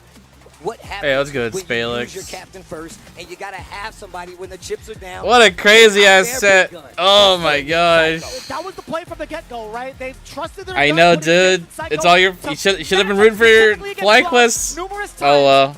throughout the season. Kim is so It came down ridiculous. poetically. It came All down right, to so like now that it's all said and done, again. if I was on 2G, I'd be like, That made Blas look hey, good. hey Blas, It's can you Psycho. fucking play Ryu now? You Wait for fucking the asshole. last second to go for the throw option. That was so smart, bro. Big damage on the board. This dude Psycho is ridiculous, actually, bro. I can't even Oh my imagine. God, dude. I dude. can't even imagine what's going on through his head as he makes these minute adjustments round per round, depending on how much life he has left. How often do we catch him with 1 pixel of life and making the miraculous instances happen? Oh my God, the throw, bro. I can't believe he did it. I can't believe he did it. Oh my God, dude. Brother, Oh, look at this. what is this? What is this, bro? Look at this exchange. Bruh. He has been waking up with the crouch jab. Good call to go for the jump. He tried to go for the cross cut. And then Bruh, the pop-off. he forced the checkmate immediately from the team. Damn, son. That's the first time I've ever seen Nephew smile. Bro, look at that guy. Look at that guy. Yo, do me a favor, LA. Please do me a huge favor right now. Make some noise for 2 Game. They came a long way, and they represent the region that does not get represented properly, and they did just that. It's not an easy feat to come to Street Fighter League for the first time and be this close to playing in the grand final spot. You could not ask for a better team. I truly hope 2 Game is here to stay.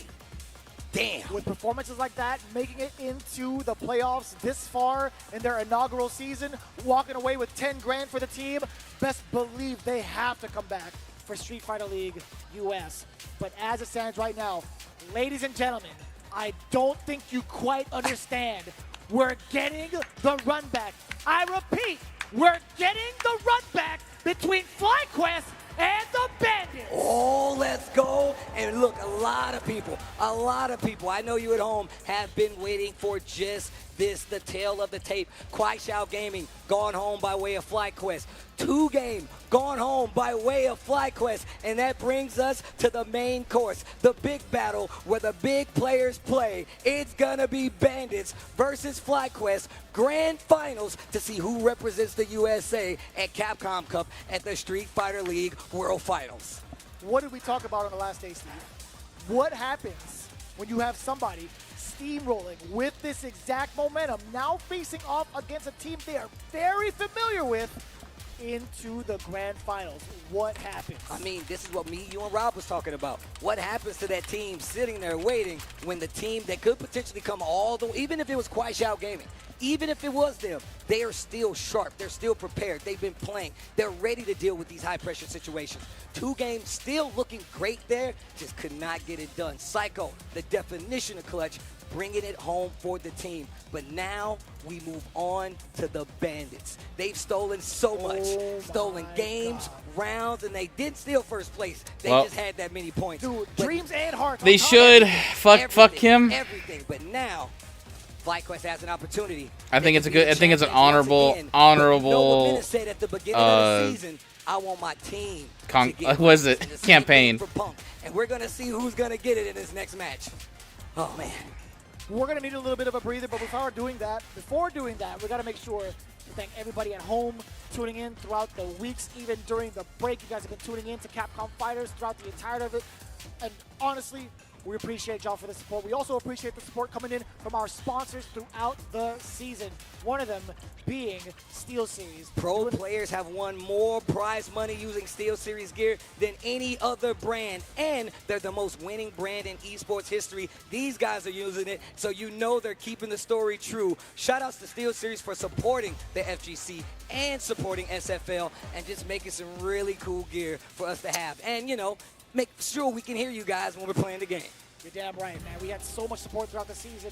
We also have another sponsor that has come through for us. Hey now. And by us, by the way. Hey. We got 10-0. Be sure to check out all the officially licensed merch with merch.10-o.gg to pick up some of the illest designs taking and paying homage some of the former Street Fighter games that have been a part of your legacy. And as you can see right there, man, look at those handsome gentlemen rocking out the blue Sprite coming in from L.I. Joe. Who's that man on the right? Rocking the Luke Sullivan. I don't know. He looks cool, though. I like the hair. Yeah, but you can get any one of these cool items, death mats, the merch, some of the coolest clothes in the fighting game community, man. And these guys definitely did their homework. I know because I was there. Make sure merch.10-o.gg is where you want to go. That sale still running. Scan the QR code. Get yourself some cool clothes, pins, death mats. We got it all. Make sure you head on over. Show some love to 10-0.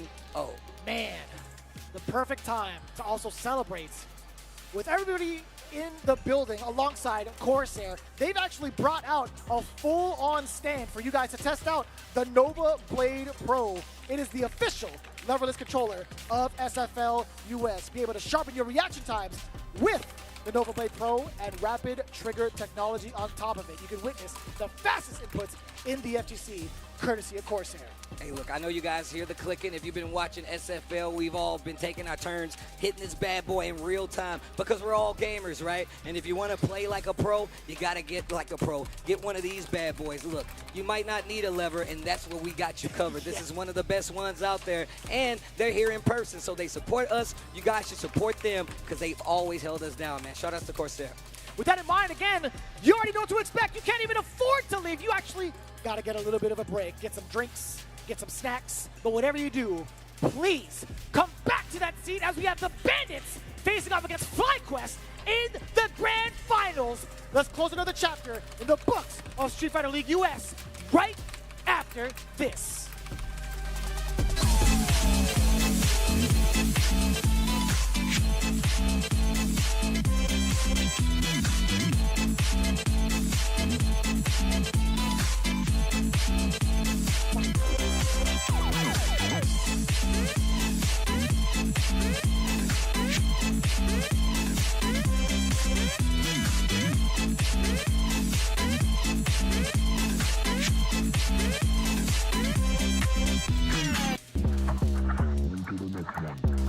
Yeah, look, all of my wins going crazy. I gotta brag on myself, I amaze me. I know I'm got something that can phase me. I'm too dope like I'm back in the 80s. Okay, call me and I'm gon' slide. Pull up with me for a hell of a ride. You need a couple wins, they ain't doing it right. Get up my line, we gon' turn up the night. I got a lot of wins on my dinner plate.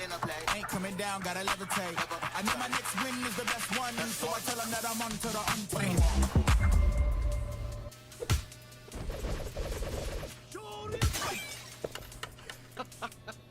Red Bull gives you wings.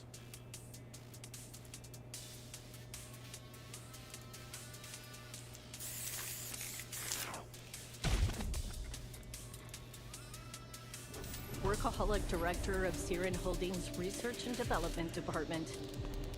Grace Hill is nothing but a cover story. Crimson Viper. My code name. Stay out of my business.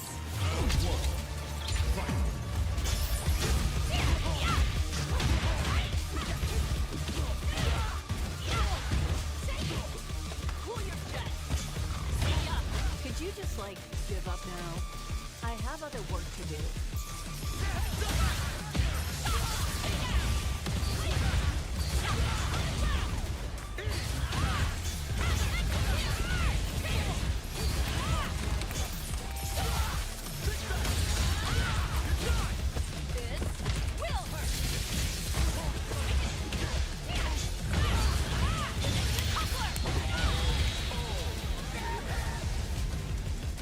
A B plus for effort. Let's rock.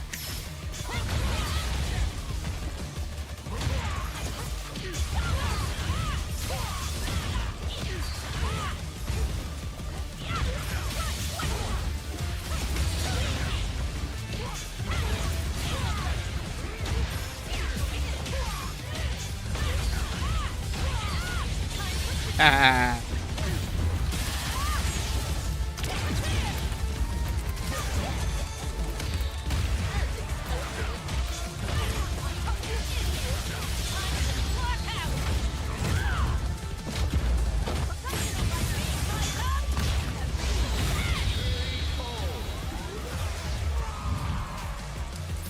hate to admit, you're not half bad.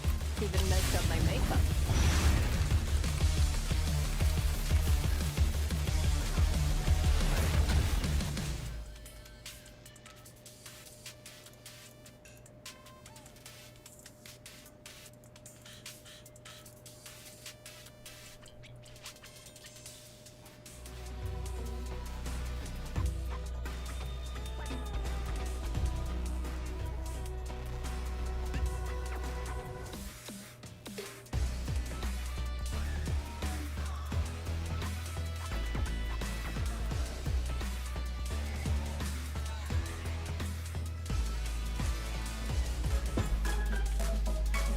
And we are back, SFL Finals. We need to crown a team, but first, take a look at that bad boy right there. I want to get me one of those. I don't know who I need to talk to. I need one of them too. It's your boy Tasty Steve in the bald eagle of commentary, my brother from another mother, Vicious, holding it down. Hopefully you guys have been enjoying this Street Fighter League action. And look, first and foremost, we're getting to the grand finals, but it does not stop here. The destination is Capcom Cup. Street Fighter League World Finals is where the winning team will meet the other teams from across the globe to crown the undisputed, undominated champion for SFL. And it's going to be hot. You want to be there. Make sure if you can pull up, but it starts right here though. Oh my God, does it ever. We've already established a champion from SFL EU. The guys over at Europe threw it down, and it was, man, quite the showing. But Ninjas in Pajamas, they are the champs to beat again, back-to-back years. Can we get that effect over in SFL US, or will the Bandits have something to say about it? Again, FlyQuest on a miracle mile run, coming in from 4th place at the playoffs, taking down Kwai Gaming. Then the rookie team with an immaculate season, 40 Bomber after 40 Bomber after 40 Bomber, coming in from 2 games. All right, you good night, Dud. Fuego, taking them down as well. And now we have the grand finals to see the final 2 teams representing the U.S. And it's just a little bit different this time. Not 50, 70 points on the line this time around, so more games will definitely be played, unless somebody just doesn't get their way. But I'm here for the long haul. I'm sure you guys are too. And this team coming up, bro, we've been talking about them all season. It's not just Mena, it's not just Kaba, it's not just Boost, it's not just Chris T. It's the unit as a whole, bro. They have made it a precedent to be like, we're training, we're coming up. It is the Banditos. Make some noise for Mena RD, Boost Lee, Chris T, and Caliber Cabo. These guys are ridiculous, though. These guys, definitely the team to beat here for SFL this season. And it'd be different if there was something that they squeaked by with, something that wasn't clear. They had the most points, probably the highest points we've ever seen on the SFL US side of things. and they are sitting pretty, waiting for whoever made it out of this gauntlet of these last 3 teams to fight them. And the preparation, look, go back and check his timeline. Look at what Mena has been doing. It has been nothing but preparation, preparation, and preparation. And he goes over and talks to the team instantly. He's like, yo, good luck, good luck, good luck. Yeah, and damn, the sportsmanship, too. How can you hate this guy? So looking at it right now, too, let me break down the lore in just a bit, right? These guys have been dominating the entire scene with 370 points, and for good reason, too. They've not only accumulated themselves as some of the finest players in Street Fighter 6, but they've become a cohesive unit, right? They've talked about family, they've talked about mentality, they've talked about faith. But now I want to know what's there even more to talk about from the side of Bandits, and we had that interview with Rob TV. Mena RD, 2-time Capcom Cup champion, EVO Japan, EVO Vegas, which is just EVO, back-to-back, Street Fighter League world champion, Red Bull Kumite champion. The superlatives go on and on. Here you are trying to do it again for Street Fighter League US Finals. Why? Have you ever asked yourself that? Why do you always want more?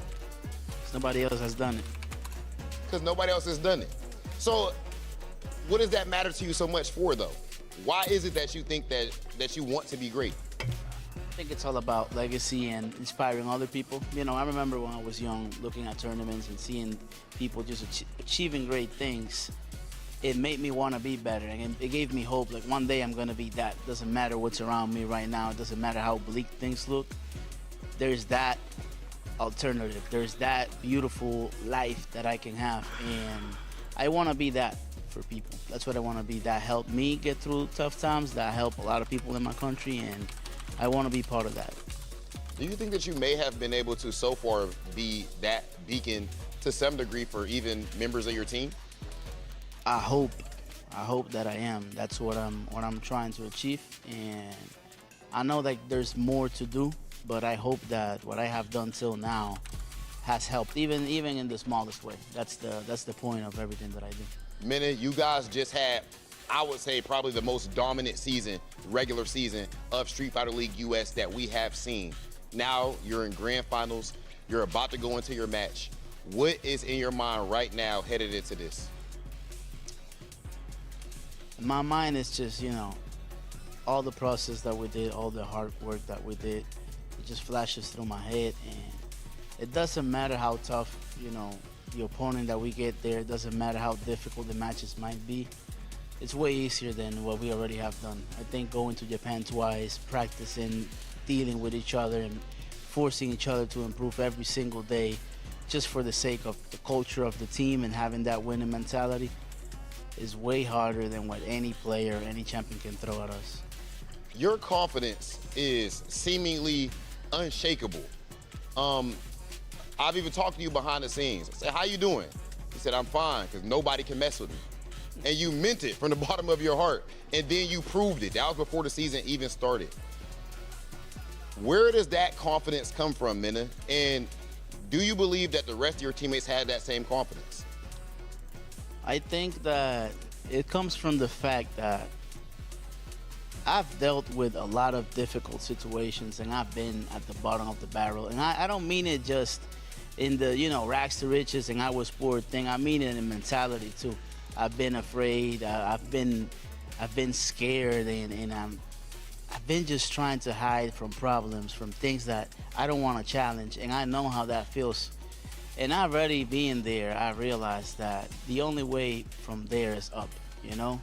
And that's all I've been doing all these years, just trying to improve and trying to face every single challenge that life throws at me.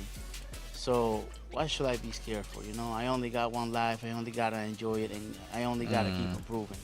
So I'm not scared of anything in life. It's just not the game, it's just me in general. And I think my teammates, you know, they're adjusting to it. I don't know if they have the same philosophy as me, but I think it rubs off a little bit. When you got a guy like me that is just going ahead of things, I think they take a little bit of inspiration, because I've seen them go ahead of things. I'm like, no, there's no way he does that. There's no way he challenges this. And they go and face it head on. So it makes me proud when I see those kind of moments. Mena RD, ladies and gentlemen, please do not forget, just because you see all of the championships and the success of today, this is indeed an underdog story straight out of the movies, and we are about to see what the next scene is like.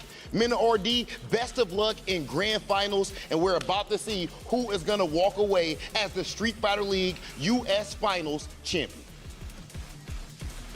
And a class act on the side of Mena RD. It's not just in the game. It's about inspiring people, inspiring his team. I mean, inspiring his country. I'm inspired by him. I want to get better at games so I can do what he's done for his region and just be a champion of champions. But he wants to be a champion of SFL this year. But he's got to get through the FlyQuest squad. And thanks to their placement with all those points, they get the first digs at home. That means FlyQuest will have to give them their lineup first, and they get the counterplay. So if this goes all to plan, Bandits could get the lead early and push through.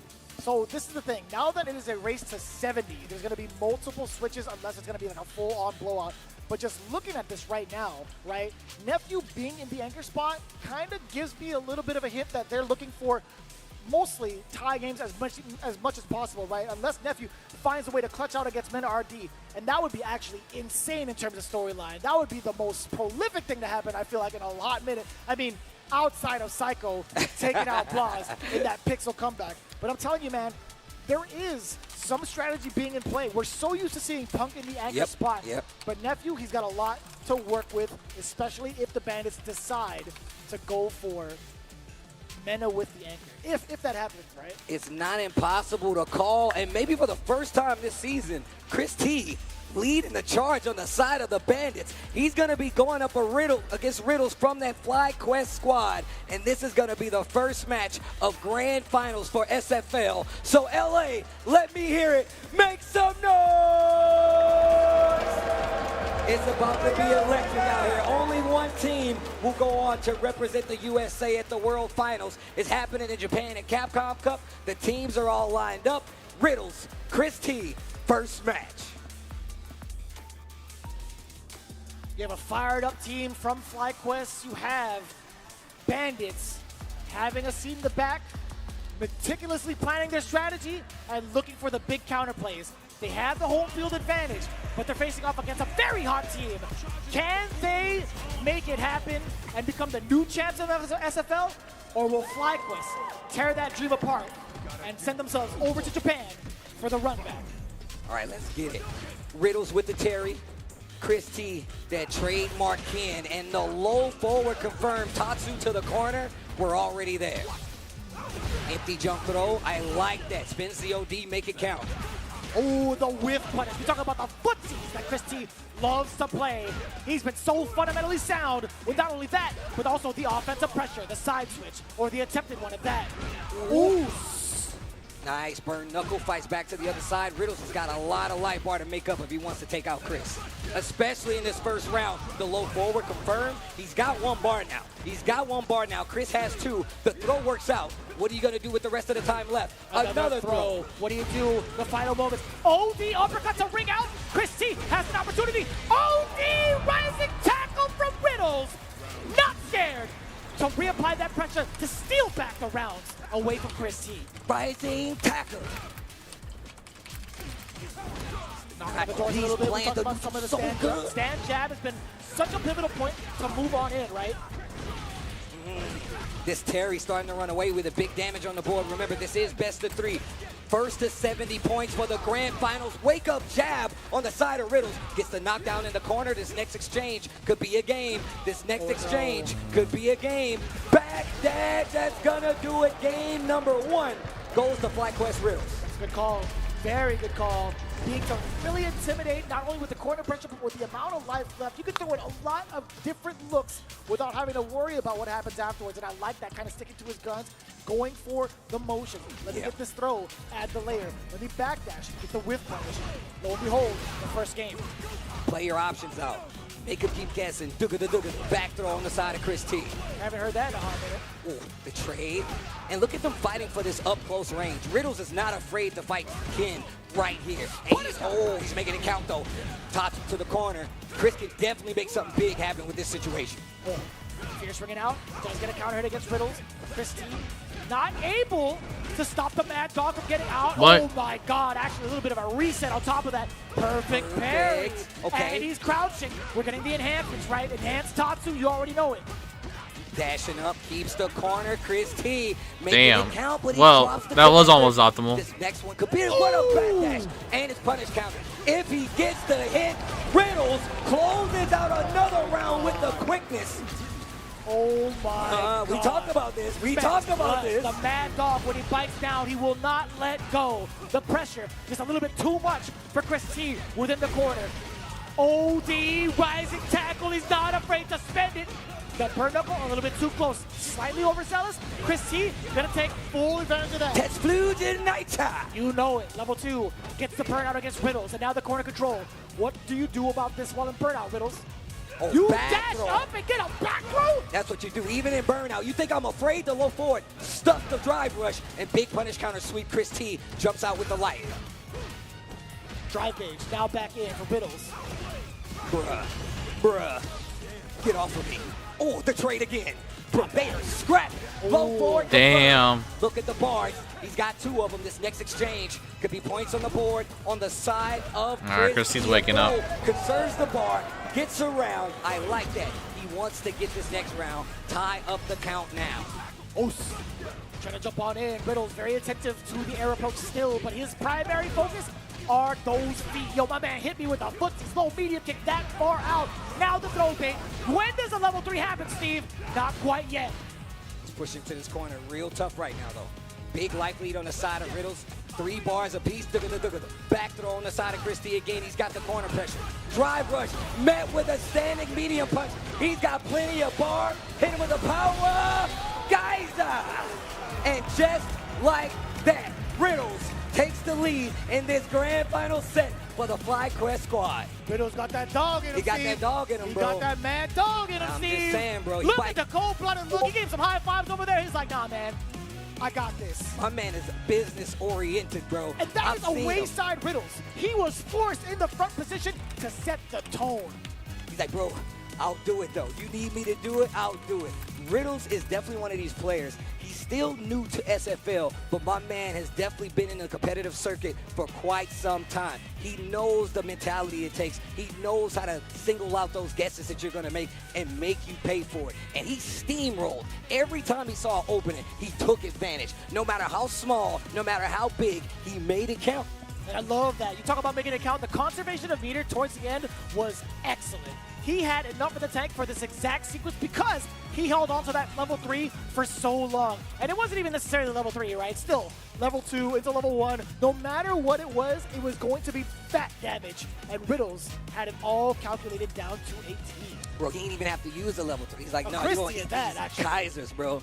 Oh, Bruh, yeah? He's like, oh, yeah, I don't even need to use this. I'm going to just hit you with the geysers. Had one more in the tank if he needed it. He's like, in California, take this tectonic plate. Pow, pow. You guys are used to earthquakes? Terry couldn't live here, bro. He'd destroy us all. But either way, 10 points on the side of FlyQuest. First blood against this Bandits team that has been virtually unstoppable throughout the season. Like I said, the most points we've seen in quite some time. Maybe the most in SFL U.S. history. We talking to Rob. So let's see what happens next. Punk is coming up to play next. I'm so concerned about who the Bandits are going to be sending up for the middle spot and the anger spot, and if we'll even see Menardi, because I feel like the entire Bandits camp are suitable for like any position, especially when they know what the away order is ahead of time, right? That's one of the advantages the home side's going to get. If they're trying to play the long con, I wouldn't even know how to even approach as like the home team or even like as the Bandits camp, because who knows when the switch up happens? Boost. It's going to be boost. So, brother, what if Cabo is in the anchor spot?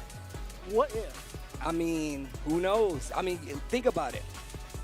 Trying to beat somebody like Mena without actually playing them, that might be the only way you can do it. Boost Lee coming up, Boost Almighty, Boost Mobile, whatever you want to call him. My man be in the lab. He also got Boost Willis now. He got Boost Willis, and God forbid they see my man's with motion. He's going up against FlyQuest Punk as his opponent. 10 points on the line. Remember, I want to reiterate, first to 70 points. That's how we crown our winner. Yo, why my man hate Todd so much? I don't know what Todd did, but I'm sure he doesn't deserve that kind of hate. Here we go. It's crazy. Another Terry. But think about it. You fight one all the time in riddles. Let's see what's different. Let's see what's different on the menu from this Terry than my Terry. Oh.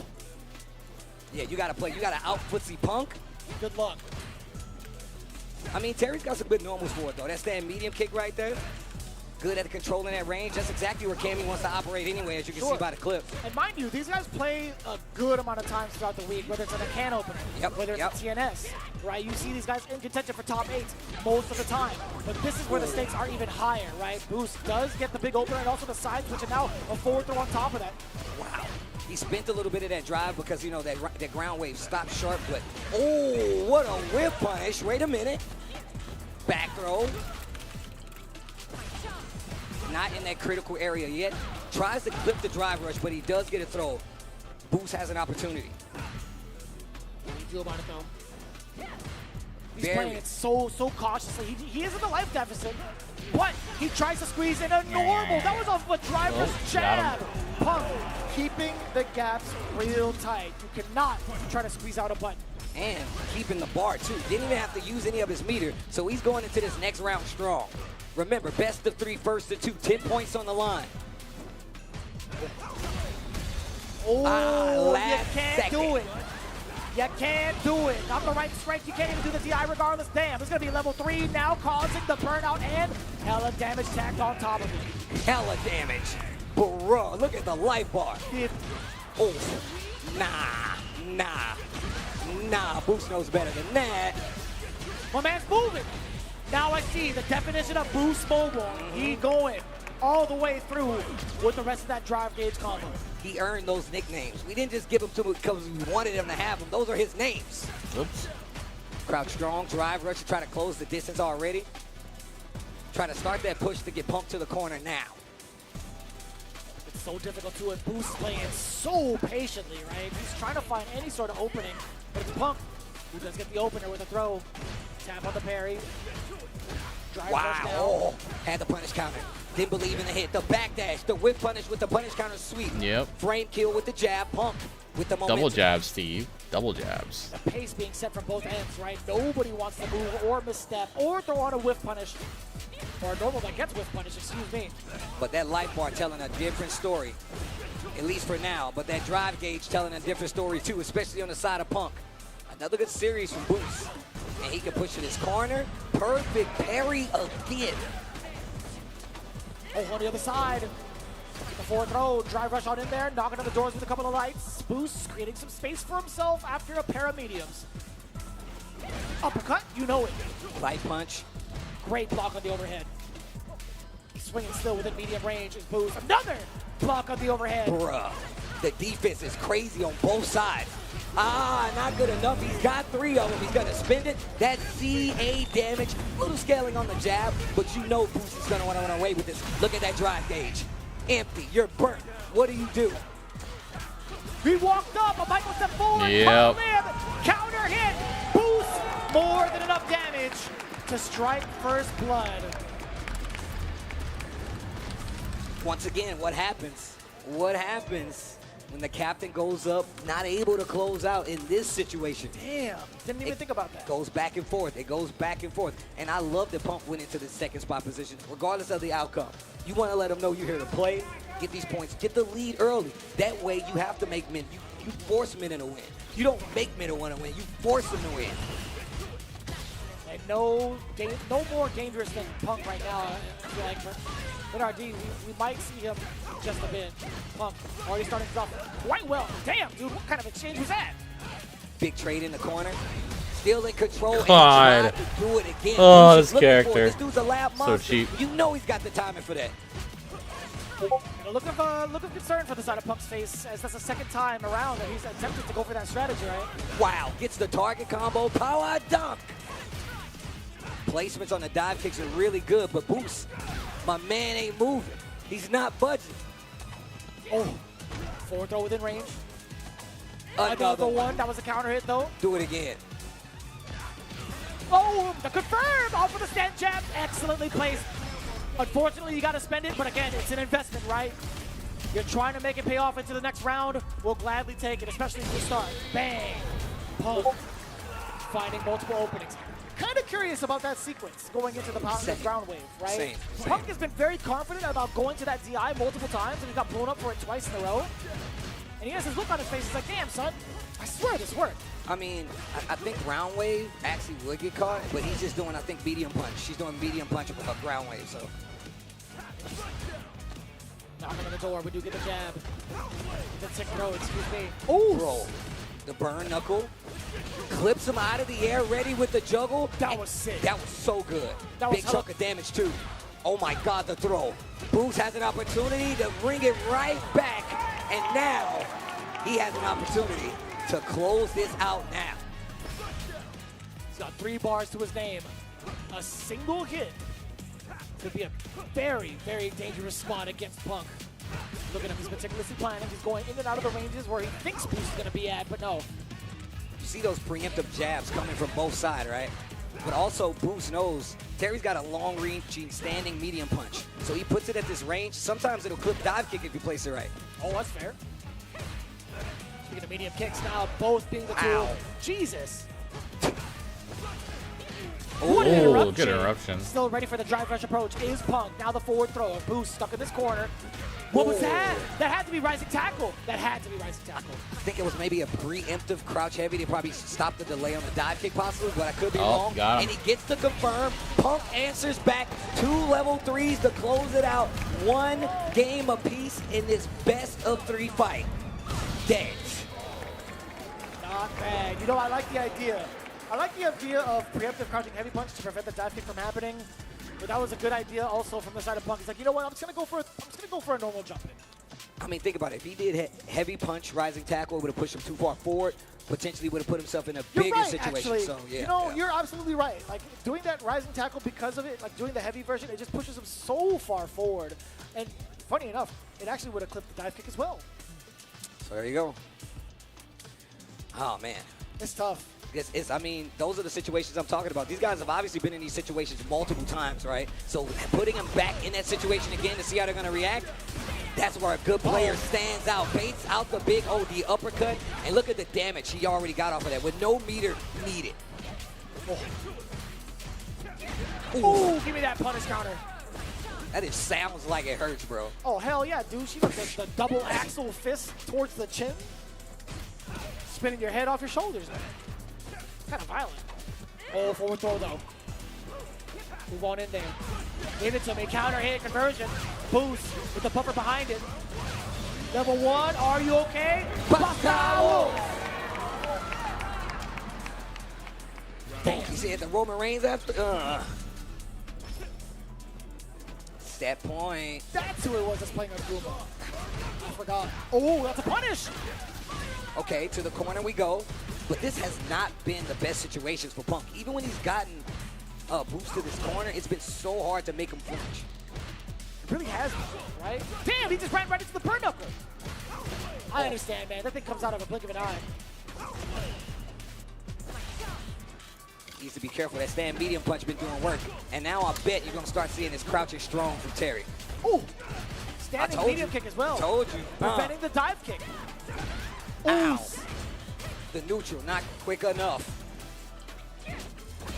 Ooh, he can confirm in a counter hit into Buster Wolf right there if he gets that medium kick again. That makes sense. That makes sense. Give it to me. Just get the forward throw. Match point for Boost, by the way. Last sequence, perhaps. Oh my God, this is huge. The damage, pretty substantial. The drive, destroyed. What do you do with the burnt out Terry? What? Jump back jab. Hell yeah. What a walk-up sweep. Trying to get a reaction. The dive kicks, he's in burnout, but he's got plenty of arm. Uh-oh. He's got plenty of arm. He gets the hit, the tag. He's ducking the jump line. Oh my gosh. Punk gets it. This is like a really big deal. What a terrifying round. Boost was oh my God, Boost said fuck you. But immediately goes into the drive rush low. Look at the amount of damage out of control. Jump back jab. Doesn't want to be overzealous with the corner pressure, or so I thought, immediately going into the burn knuckle. Oh, I like the recognition. Ooh, He knows he wasn't back. going up to get the combo. Completely backs off. Smart. Man, Boost keeps walking into this range, and Punk is kind of luring him there. He's like, yo, Uh-oh. come right here. Uh-oh. Right here. Eats another throw. Burnout's there. Boost still holding on to the 3 he had in the tank before, and this is not looking good. Dive kick, that's going to hit. He's got 3 bars. I think he's Not cooked. yet. He's only got 2. Oh, Oh my god, if he wins this. Boost, he's backing away. Oh, I like that. Yep. Rising tackle. that was dangerous. Oh, my God. He's back up. Back up off me, bro. In the corner. CA on deck for Bruce Lee. Oh. Walk up, throw. No way! You're gonna cash? Of course I am. He's gonna use the geyser instead. Burns them out, and that's why you do it. The big Oh. cash. That's gonna give Boost Bandits the game, and wow, what a play. Terry with that big damage cash out with the power geyser. Spend all your resources. Go to the bank, withdraw the bar, cash it out. That was good recognition too. He did have an opportunity to cash out a little bit more of the drive gauge, but I fear the scaling might have not been enough for him to get into critical alert and possibly kill. He ended the combo a little bit earlier to go right into the triple geyser. That is so imperative as a Terry main. Yeah. But for Boost to do that in a clutch situation where the chips were against him, phenomenal. Phenomenal. Phenomenal. His awareness is definitely that of a Terry player. Boost making this look like much more of a fight right now, especially with the touch and go that we saw here. And it was looking really good for Punk at the beginning of this. Damn, son, it really was. Actually, no, I'm going to say I felt like it was slightly in the pace of Bruce Lee, right? There have been a lot of moments where you're expecting, like, a lot of, like, these bird knuckles. You're expecting him to kind of throw out some of these mediums. He's been rather aggressive with it throughout the season. But I will say this, the adaptation and pace, the big anticipation for normals coming in from Punk towards game 2, that was definitely his moment. Those medium buttons came in clutch, man. Stand medium kick. We saw the target stand medium punch. He even hit him with a raw target combo into power dunk mid-screen. Crazy. That lets you know he's playing that range perfectly. Dash up with the jabs, pepper it a little bit, gets the perfect to fight back. Does not take Punk out of the running. Crosses him up in the corner. He's got the bars to do so. The level 3 is going to keep him alive here. And that big life bar made you think Punk had something coming going into this last game. And then when we get to the final moments, right, there was a lot of time against, I want to say, Punk for that first round. I felt like Boost being aggressive didn't give him any chance to kind of actually play defense, right, especially with the drive rush. But then towards the end of it all, right, just the misstep going in from the hooligan into the shallow dive kick for the punish. The fact that Boost was ready to spot that out and get the full kill conversion. Damn. That is cold-blooded, man. Oh, man. Well, speaking of 10 points on both sides, Bandits and FlyQuest, Boost getting the W for the squad. Once again, it is a race to 70, and that's who's going to be our champion. But now we get to this round 3 match. I could bring instruments in here. That's what that sounds like. I'd be down for that. You got to tune up the band. I got to go in sync, bro. You got to go in sync.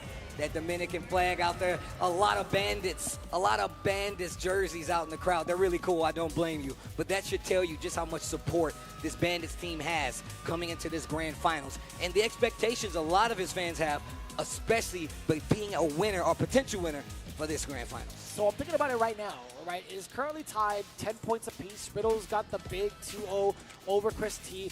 Boost with the rebuttal getting 2-1 over Punk. It's now up to Nephew to get us through for the anchor match. Who do you send? You know what? You said it, though. You know what? You said it, though. It's expected. Mena RD not going to shy away from the challenge. They're looking for the big W in the first exchange while at home field advantage. The Bull is ready to play. Okay, here we go. And look, you pointed this out, though. You put them up there, give them a chance to play. You never know. Did they expect it? Of course they did, because they're at the home team, right? But make them fight it out. Don't even give them the Punk just yet. Switch it up. Put them in the middle spot. What if he did get that win? You know what I'm saying? That would have been 10 points in the lead their way. But Boost holding it down for his team. Look at Kaba rubbing his hands together. Birdman hands in the back. My man's waiting.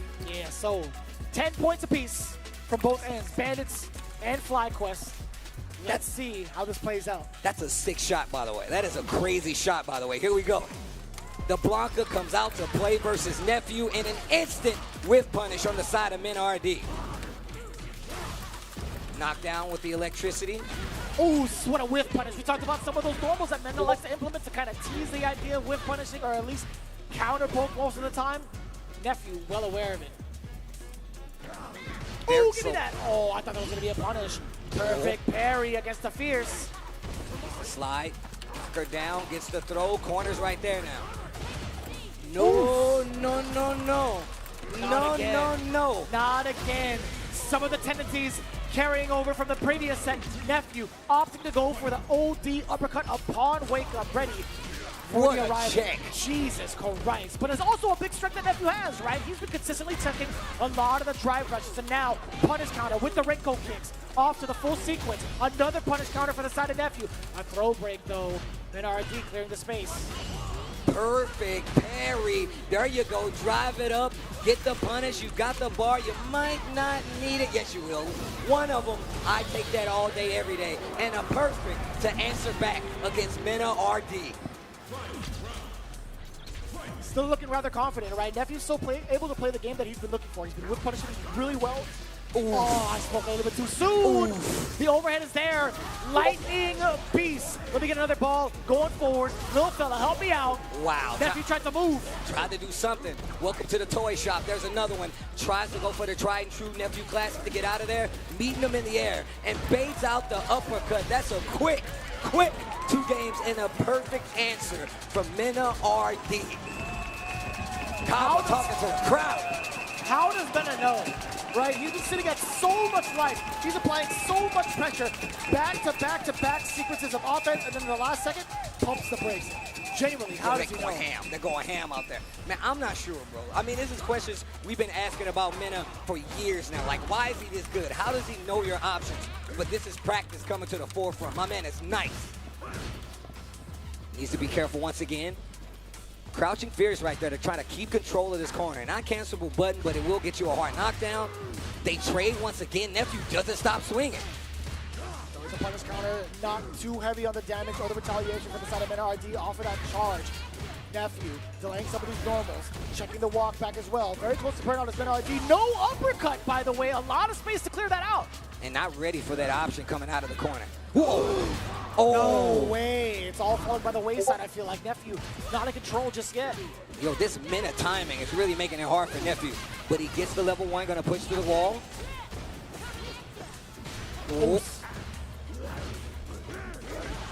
Oh, that's out of cower. Oh my God, this dude been a RT, bro. He's so prepared, bro. He was prepared off of the command jump to go into air ball to catch the anti-air. Oh my God. The counter hit on the double knee bomb. To the corner. And welcome to the toy shop. You can only get one. There's the throw. Oh my gosh. Dash up, close the distance, gets the back medium. And once again, you're in a serious situation right now. Spins the bar, but also look at the drive gauge on both sides. Exactly it, right? There's been a couple of moments where Mena opts to go for the level 2 under pressure, and also while he has under 3 bars, around 2 bars really. I like that, beating him to the punch. That stand jab, a good amount of damage to the drive gauge. Also getting rid of the rest of the lightning beast. Oh, what? No, oh no, it saved him last time. That's not bad. Mena was ready this time. That's actually not bad for Nephew, but this is though, the burnout. The trade. Air ball 2 times over. Repeat offender. Man, and just leaving my man scratching his head right now. The flag is dancing. The flag is dancing. The whole bench is dancing. The bench is dancing. Uh-oh. The full support coming in from the Dominican Republic side. Damn, Kaba, that's the first time I've ever seen him move like that. Bro, cheerleader Kaba. Boots even got some rhythm to it. Hey, well, you know what he say, man. God forbid, bro. He said, I got some motion, baby. Emotion and emotion. And I like that. All right, Boost, go ahead and get down, man. Nephew taking the a boost second. boogie? That's crazy. Yo, the boost boogie. I would love to see that. What's going through the head of Nephew right now? Mena look like he cruising over there. No headset. He likes to hear the crowd. He likes to hear the power up. And you got Kaba and the crowd? No fair. Oh, no fair. Man. All right, What's going to be the change-up? Dude. Another counter hit. No change-ups. He's literally gotten that opening, what, 3 times thus far in these 2 games? Maybe even 4? Who's counting at this point? With the double knee bombs as a counter hit, catching Nephew off guard multiple times. It's this back throw. So he's got the screen in his advantage. That was really good. Walks forward just to make sure he gets the uppercut. Nice, Goku gets canceled the first one, and now we're stuck in this corner. Damn, son, that's a lot of damage off of that sequence. Jury likes to play fast. She can do a lot of damage in a short amount of time, but she's got to make this swing. Oh, onto the other side with the rainbow ball. Kind of difficult to contest because you can't change like the trajectory midway through. Answer to the overhead. Let's see what the next option is. Forward throw. Wait a minute. Another one. Nephew stops the bleeding. The ground bleeding. He got one on the board. Great sequences from Nephew. Good awareness for what Meta RD wanted to do with that rainbow ball as well. Not taking too much damage up until this point. Gets dashed up and a safe jump afterwards. That punish counter is everything. How many times, Steve? We got the lightning beast yet again. Oh, different setup? Ready for it. Excellent defense from Nephew. And you still got hit by the Blanca chain. Get this thing out of here, bro. That's cheating. Nah. That's cheating. Why was it still there? A throw and one more to go. Meta RD. I am upset. I am upset. Me too, Steve. I thought he had cleared that. I thought little fella wouldn't even reach as she went down, but man, that guy's got a homing missile kind of like feature to it. And what a clip on the legs. Back to the corner you go, and he catches him low again. Another throw. Not able to tech. Running away. Not able to guess what Meta RD wants to do. He can do it one more time. Activation to the lightning beast. He smells blood in the air. And he's securing. No, lightning beast. You can't do that. It's still active, and then he gets the throw. I don't think you're dead. Are you dead? Are you dead? Dead. And that's a perfect. And wow, what an answer. And look at this dude combo, bro. Look at this dude combo, bro. Yo, watch the hips, Steve. Watch the hips, all right? Wow. Wow. Dang. That is 2 members down for the side of FlyQuest. 30 points in total for the Bandits. Boost taking a W over Punk. Meta taking a W over Nephew. But Riddles keeping the team's hopes and dreams alive with that 10 points, taking Chris T down initially right off the start. But what let's an talk asshole. about this a little bit more, right? Like Meta RD has had such an intimidating start, multiple rounds over throughout the series. Yo, the knees, bro. He did it like 3 times. Got a counter hit, I believe at least 2 of those 3 times. And just delaying it just a little bit at the start of the round. Gets the counter hit, already confirmed, push to the corner, makes you hold the toys, and closing out so fast, bro. Wouldn't even let my man play. The cower into the air ball, too good. That was nasty, by the way. Too good. Still being able to master charge, I really enjoyed that. But the multiple air balls into the confirm afterwards, catching Nephew in multiple instances where he wanted to walk forward, or at least trying to drive rush out of the corner and stopping him where he stands, killing him where he lies. Right here, boom, just like that. The drive rush getting boarded, man. There, you got to be super weird. Lightning Beast is active. I'm just holding, bro. I'm waiting. You try to cross me up, you go for the parry, but look, the mix-ups are strong. I mean, we saw when the blocker chain came back. Look at the hips, bro. My man going crazy, hands up, going crazy. 30 points to 10. Bandits, strong lead right now as we go back into it. This is going to force a switch. So now, if I'm FlyQuest, you got to make this switch count something fierce, bro. You're down 20 points. You got an opportunity to work back up to that 20-point draw and make it count. So difficult right now, man. It felt very convincing within that anchor match. Granted, there's still a couple of games right out the bat to get 10 points, you know, scrape a little bit first to at least tie it up. There is an opportunity for that, but what happens if MenRD just consistently sits in that anchor position, Steve? What do you do? Who do you send up? That's why I asked. It's super difficult. Like I said before, you have to make him win. If Mena already wants to win, you got to make him have to win. Put the pressure on him, but the team's picking up the slack still, and now Mena's like, you know what? It don't even matter. I got it now too. Gets the 20-point score, bro. It's a really hard way to kind of navigate this. All the players on your team are very strong. And that order the first time was definitely in your favor because you knew who was coming down the pipeline. Right. FlyQuest has an opportunity now, but they have to. This is not like we can get 10 there, because if Mena is still there, like you said, how do you stop him? How do you call him out? And maybe we get punked this time. Who knows? There will be a little bit of a change up between both teams. Now they have to utilize Psycho from the side of FlyQuest. They have to utilize Kaba. Oh my God, they haven't used Kaba yet. From the side of Bandits.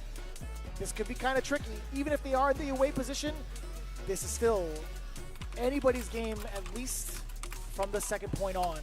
Away team going towards the Bandits, right? They have to lock in their set.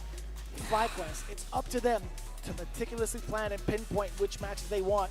Because again, with that race to 70, we're still going to force the switch, and we still have to force a fourth player again. Oh man, it's not gonna be easy. I don't know what the decision would be between those two. I'm not a captain, and I'm happy that I'm not. I don't envy these guys at all, but I respect both of these guys. And I respect the people and the partners that help keep Street Fighter League going. So I wanna say thanks, and we should show some love, because they got some cool deals for you guys. Asus, ROG, level up your gaming with Asus ROG monitors designed for both console and PC gamers. Asus ROG offers various panel types, including stunning OLED displays and the ultra-high refresh rates. Select models feature dual mode, letting you enjoy 4K at 240 Hz or full HD at 480 Hz. Don't miss out on the exclusive SFL deals available for a limited time. Visit asus.com to elevate your gaming experience today. The QR code is there, and we gave it to you in text form if you need it. Go get yourself a monitor. Show some love because they support us. On top of that, you guys can arm yourselves with some championship gear. The armory is open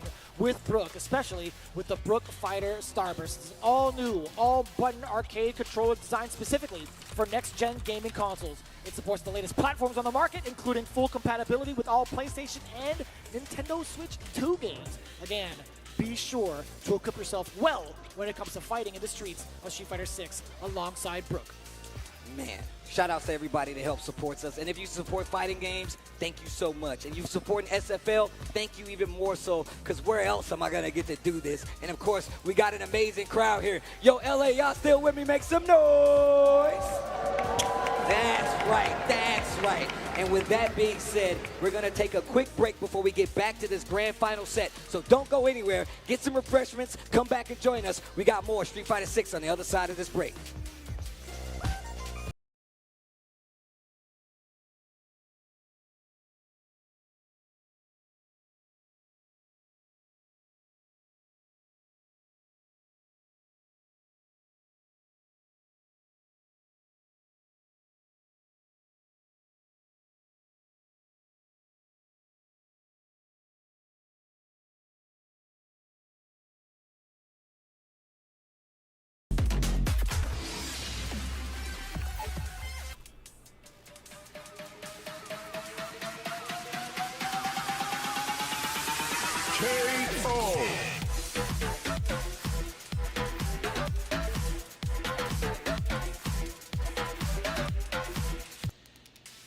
Guess I'll play some.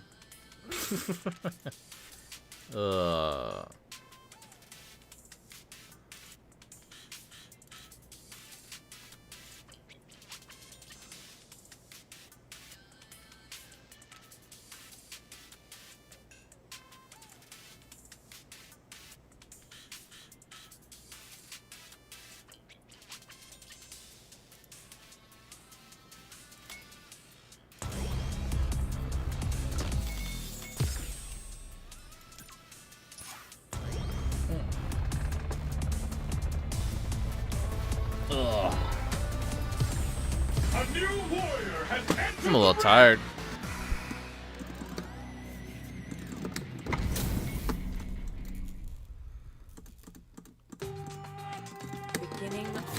Alright. Last sets. Oh, that worked out.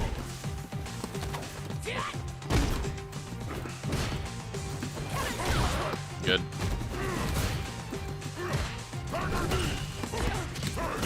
Really? Oh my god. You're in my way.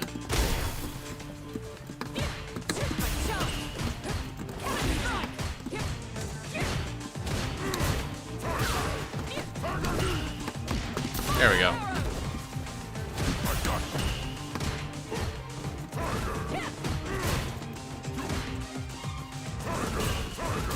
Ugh.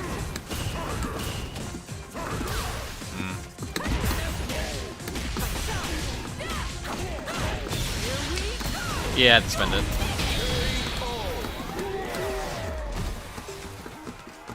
Round 2. Fight.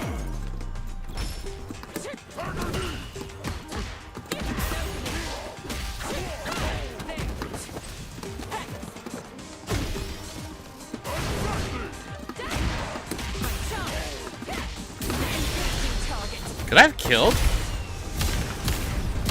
We'll look that up later. Locked on. What do we got for level 3?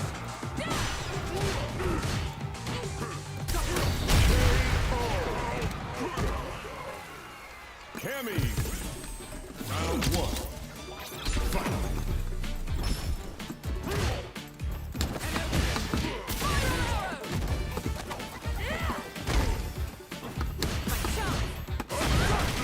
Aw.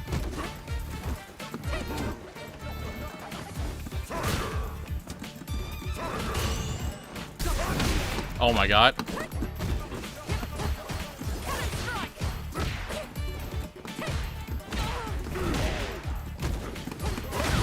Jesus Christ!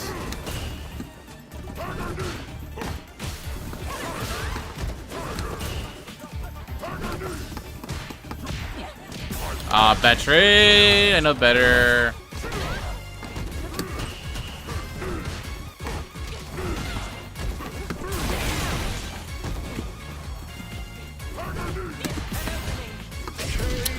Damn.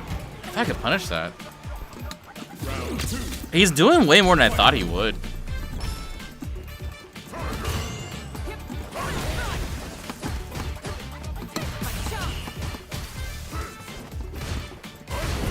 Wow.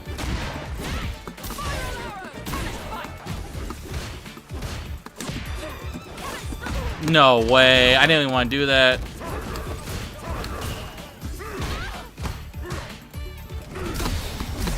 Really? Okay. I thought that would work. It's gonna hurt.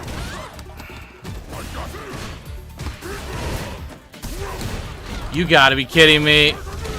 Lift button DI? That's rough. That is a rough way to go. I'm just not ready for that shit. Lift button.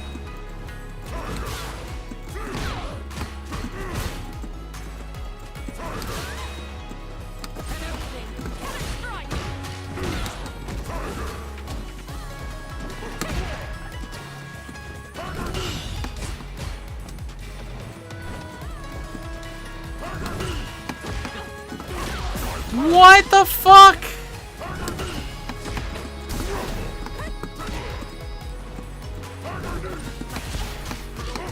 Oh my god, he's gonna do some bullshit.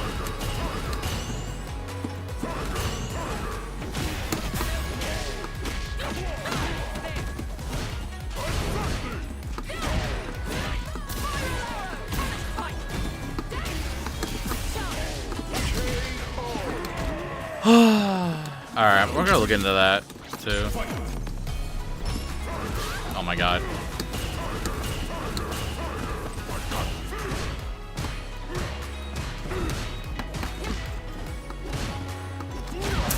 Oh my god!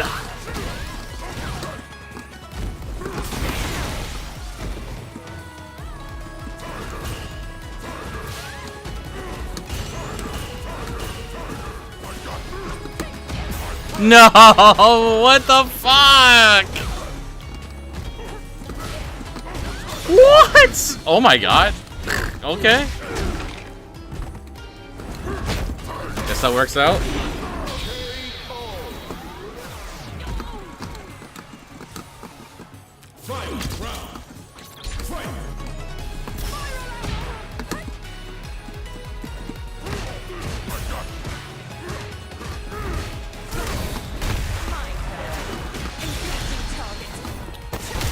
Ugh. Locked on.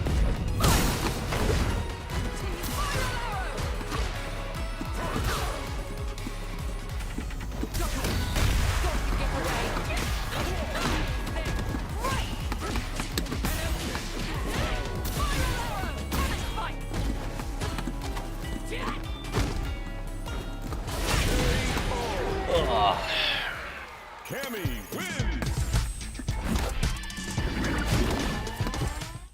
There's a couple things I wanted to look up.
Wait, what? Oh, okay, never mind.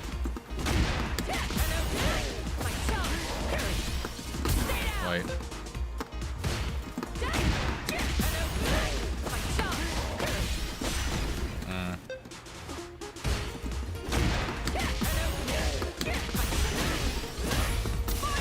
I could have killed.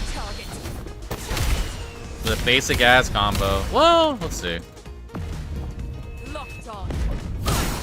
Oh wow, you would have lived.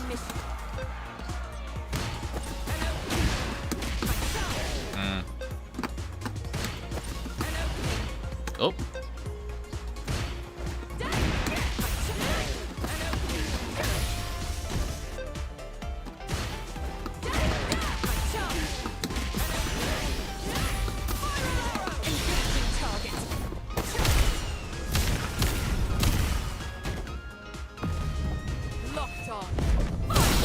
Oh, there we go.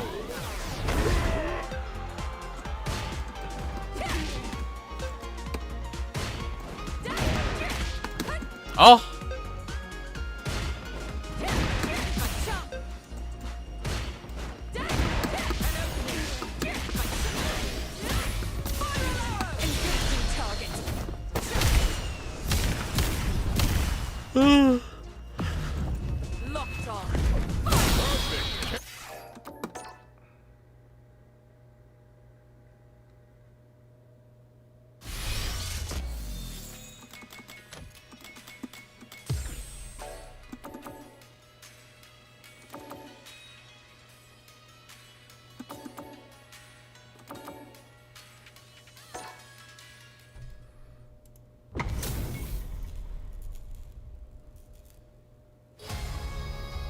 Beginning operation. Show me your strength. Round one. Fight.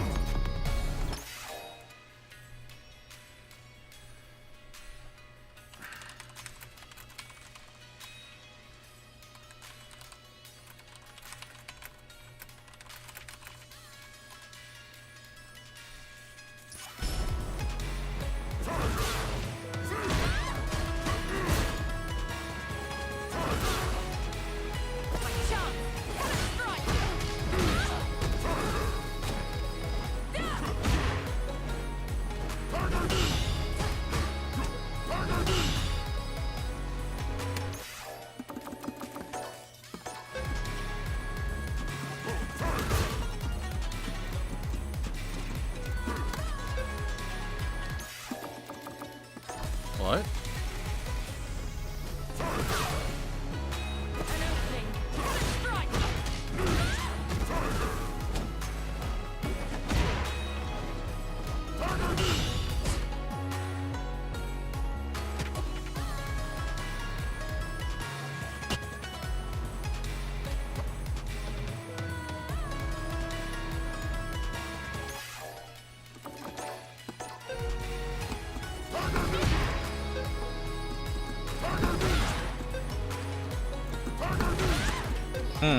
What do I do here?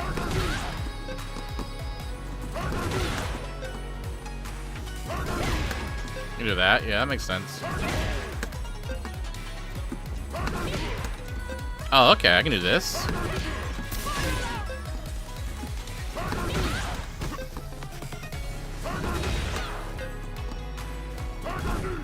Nope. Oh. That'd be kind of cool.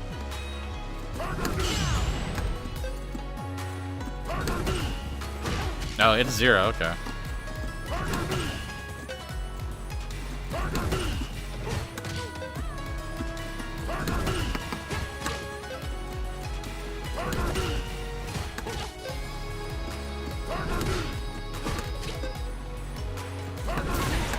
That obviously.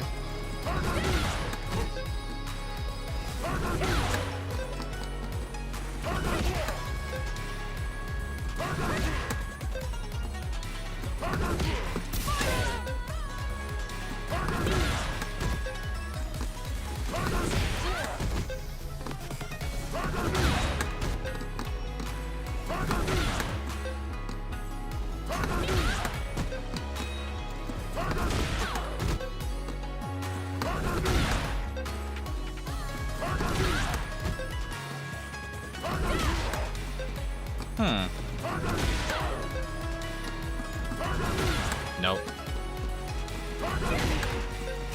This kind of works. Maybe not.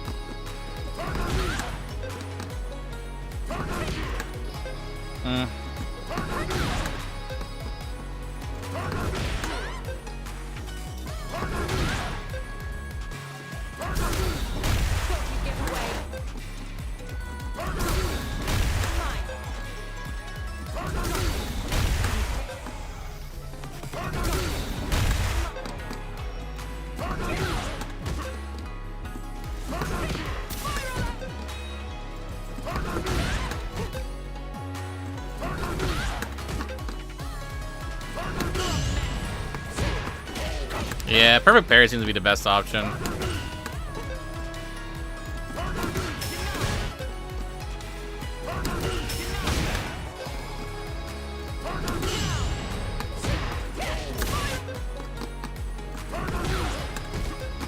The jab ain't doing shit.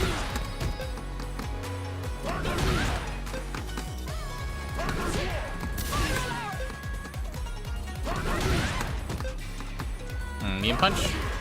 It's not bad.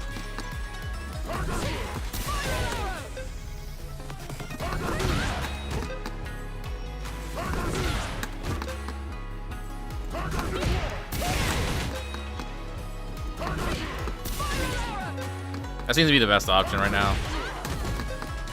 Oof.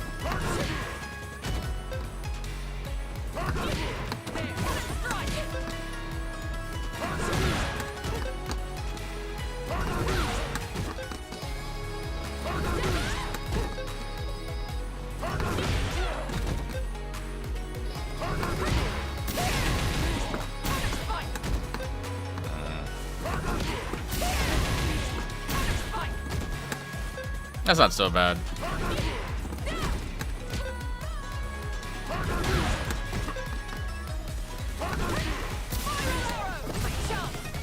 Ugh, I don't like that at all. There's some +2 right there. Okay.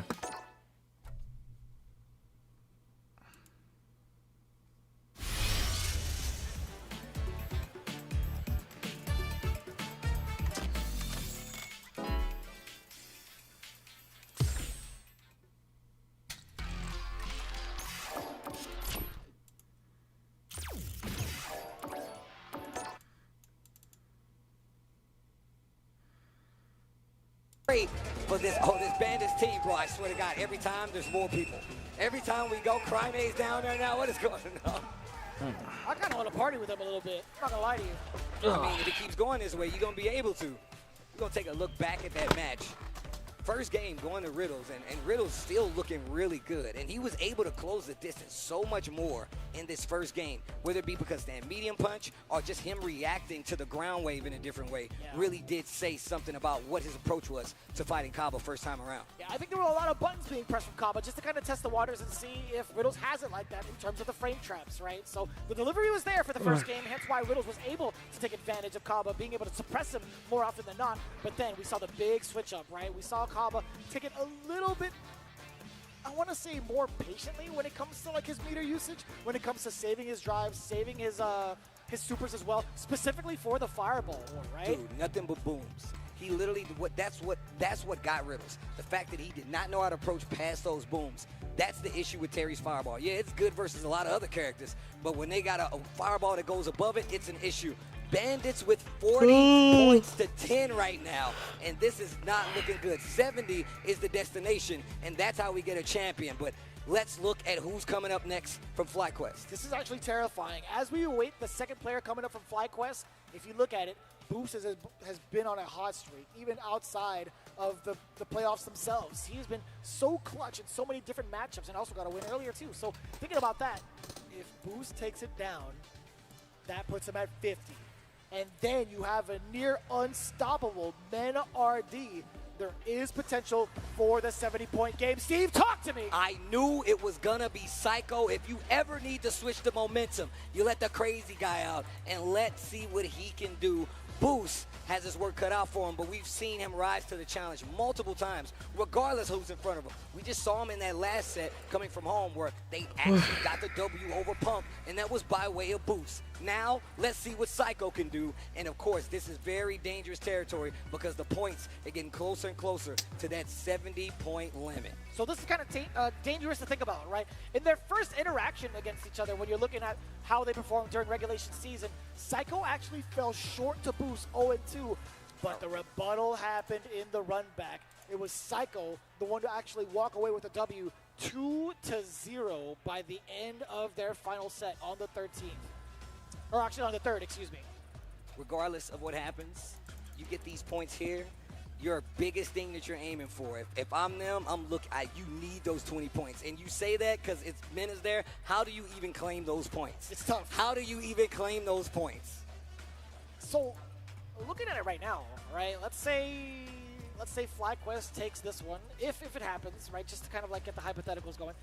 Psycho scores 10 points for the side of FlyQuest. It only puts him at 20, right? Then you rely on the anchor for like the extra 20 afterwards. But still, when it comes to like the 3rd set, Bandits are so close to actually getting the W. It's like, do you send out Meta mad early to kind of secure those points again? I mean, we saw it come on the side of FlyQuest, right? And it actually bit him because Boost got the W. They lost 10 points for that, and then Mena came up. So it worked out perfectly for them. Do you go the same route, or do you put some of that faith in your squad and put your strongest gun up there to potentially deal with Mena RD? That's the question. That's exactly what I was trying to phrase, right? It's just so difficult to even try to contest the presence of the Bandits as a whole. Yes. Right? Yes. Here we go. Boost sending out the Terry once again. Psycho with the Kimberly. You know the tale of the tape between these two. Let's say if we can swing it in the side of FlyQuest, our Bandit's going to get a bigger lead. Let's go. Yeah, coming up from a very clutch victory is Psycho, right? Let's see if that momentum carries over for FlyQuest to ensure these 10 points. Boost looking for an opportunity, spacing himself out with the power waves first. A lot of damage towards the drive gauge against Boost thus far, but Psycho's been a good amount as well. To get the opener off of the throw. Back to back ones at that. Give me a 3rd. Never mind. Almost got the hit and the confirm in that corner, but Psycho backing off just a bit. Great anti-air. Makes it with, gets the throw, big lead, hold these frames, drive reversal. Great choice right here by Boost. He's running low, but also eats a throw from Psycho. Oh, weaves through the offense, finds a counter hit, crouch medium punch, tick throw, very delayed. Psycho's still able to take that. Oh, the jab, the walk-up jab. Burn knuckle to knock down, tick throw on the side of Boost. That life bar getting a lot closer. Oh, trade. That neutral jump could have been trouble. Drive reversal, he wants to keep the corner, but the anti-air works. Tried to sneak it in an overhead, it's not gonna work. Not dead, but you gotta be on your P's and Q's. Great block. He hit a button, bust time. Wolves. Excellent call out for the side of Boost. First round, so touch and go for both. He saw the burnout on Boost's side, thought he was gonna back up. Boost says, I'm gonna cash it anyway. Spins the Buster Wolf, steals that round. The patience on the side of Boost right now, bro. Okay, knockdown. Forward throw, back to back. You hear the tap parry. Actually, there was a punish counter, just assuming it was a parry, right? Okay. More pressure. Psycho knows when to back up. Almost got himself in trouble with that big jump in, though. Oh, my Lord. Wow. Counter hit confirm all the way across the screen. Driving one in, yeah. Crouching light, being able to get a continuation. The link off of the medium. Now it's going to be a throw. Back to back. We could get a 3rd. Overhead, and that can do it. Boost taking that first game away from Psycho once again. Wow. Even Mena's like, this guy, man, he's too good. Do you believe this? You believe this Boost guy? Why didn't we pick him up earlier? That's what I'm assuming he said. And it has to say a Mena, lot. just nod your head if I was right. Just nod your head if I was right. Don't worry about it. But it's tough, man. You can't ever count out Psycho just yet, though. True. Best of 3. You got a game. Don't lose 2 consecutive rounds, bro. You should be all right. Oh, my God, the drive rush up short. He's turning on the offense right now. At first, playing a lot more defensive. Now, stepping on the gas. kind of difficult, right? We always talk about Kimberly not having the best defense. She doesn't have any options with her drive gauge to use a reversal. She's so reliant on that super art to force people to back away. Okay, little staggered pressure, finds a hit. Sly gonna push to the corner. Boost ready for the throw. Oh, plus frames. Yeah, Psycho, he understands. Not gonna force the issue just yet. He's looking for an opening. And you see him using that jump roundhouse. Has a crazy angle, even on the side of Kim. Overhead again, Boost gets the cash out once again. He puts himself in burnout, but one more round, and that's another 10 points. 2 points, 10 points, excuse me. 2 bars for the side of Boost Lee. Can he find a way to set up the captain? Boost. Round wave, burn knuckle to get the knockdown in the corner. That could have been disastrous if he hit a button. And both of these games, both of the times they've exchanged fates in the season, it's been by way of 2-0. So Boost could possibly do it again unless Psycho says something, and it has to be right here and right now. Turning on the offense, walk up jab out of the corner. Drive rush to get some space. Okay, Psycho answers back. Fights back to this corner. 3 bars on both sides. Bust time. Wolf. But still got clipped by the mines. Hold on. And the throw. Punish counter. Again? Not this time. Not this time. Psycho sees it coming. He's got the bar. Doesn't even need to use it. This is advantageous for Psycho and FlyQuest. Still can't lose a round, though. What? Oh, why was he so ready? That was nasty. Actually nasty for the conversion. Boost gets the forward throw, right? He gets to now bully as much as he wants to. Psycho, he's forced to spend this bar if need be, but Boost now he backs away, right? As soon as it's not his turn anymore. Uh-oh. Reaching too far. There's another throw. The reset. Saying a lot. Those throws, you're in the corner. Psycho in dire straits right now. He gets the clip over to the power geyser. That's a perfect. And Bandits is looking so strong headed into this anchor part of the match. We know who's waiting for Bandits. Who's there for FlyQuest? This is possibly their last chance to make something happen. Look at Boost going ham. Oh my gosh. God forbid. God forbid, bro. Boost get a little bit mobile. Boost coming down with the boogie. The Boost boogie. Tell your friends. Hey, Boost got a little two-step in him, all right? Right? Wow. Men are already setting up, and I can only assume it's gonna be Punk coming up. I can only assume as well when it comes to the final potential matchup. But let's get to that when it's time. In the meantime, Boost, pure destruction when it comes to his ambiguity of the offensive approach. That was actually kind of nasty. Like, who would have thought? I mean, Quick Burn, not going to be that too severe, right? He's going to be able to steal his turn back with a level 1. I was actually quite surprised. I thought that was going to be, like, punishable, too. I mean, he did. The defensive choices for Psycho was correct. He blocked the quick burn overhead. He stood there, but he was like, yo, you're in burnout now. I'm going to try to take my turn back. Boo says, I don't have the resources, but I got a bar. Spins it, catches him peeking, and makes him pay for it. And it was starting to turn up a little bit for Psycho here, but then the throws. Then the throws and just inching in a little bit, clipping him on the toes, goes for the OD, and then the guys are to close out. Man, this dude Boost. It's kind of wild, man. You have Kaba as a thermometer, Boost coming in with the seasoning. Shut up. That's crazy, son. 50 points heading into round 3, 20 points on the line. We're going to 70. That means if Bandits gets this, that's all she wrote. And these guys are going to Japan to represent the USA in the World Finals for Street Fighter League. And FlyQuest, they got their work cut out for them because whoever comes up here, they put the weight of the dreams of FlyQuest on their back. Don't cheat, bitches. Just don't. You already looked. I heard the woo. You know who's coming up, right? Maybe. Let's get the full-on reveal, shall we? As we prepare for the potential final match, it's going to be blank. You like how I did that, right? You like how I did that? Yeah, I was like, what? He's gonna say it. I was ready for it. I was ready for it. Now is the time for everybody in the chat to kind of figure out who's going to be coming up to the plate, to the hot seat. Everybody in the stands right now obviously knows. Who do you guys think is going to be making it to the anchor? I feel like it's kind of obvious. It's got to be obvious, bro. I mean, look, unless somebody's stepping up on the side of FlyQuest, like, actually. You know what? Give me nephew. Give it to me. You know, like, I got this. It is Punk the God. You knew it. I knew it. The American people knew it. This is going to be the big anchor match between the two gods of Street Fighter. It is time.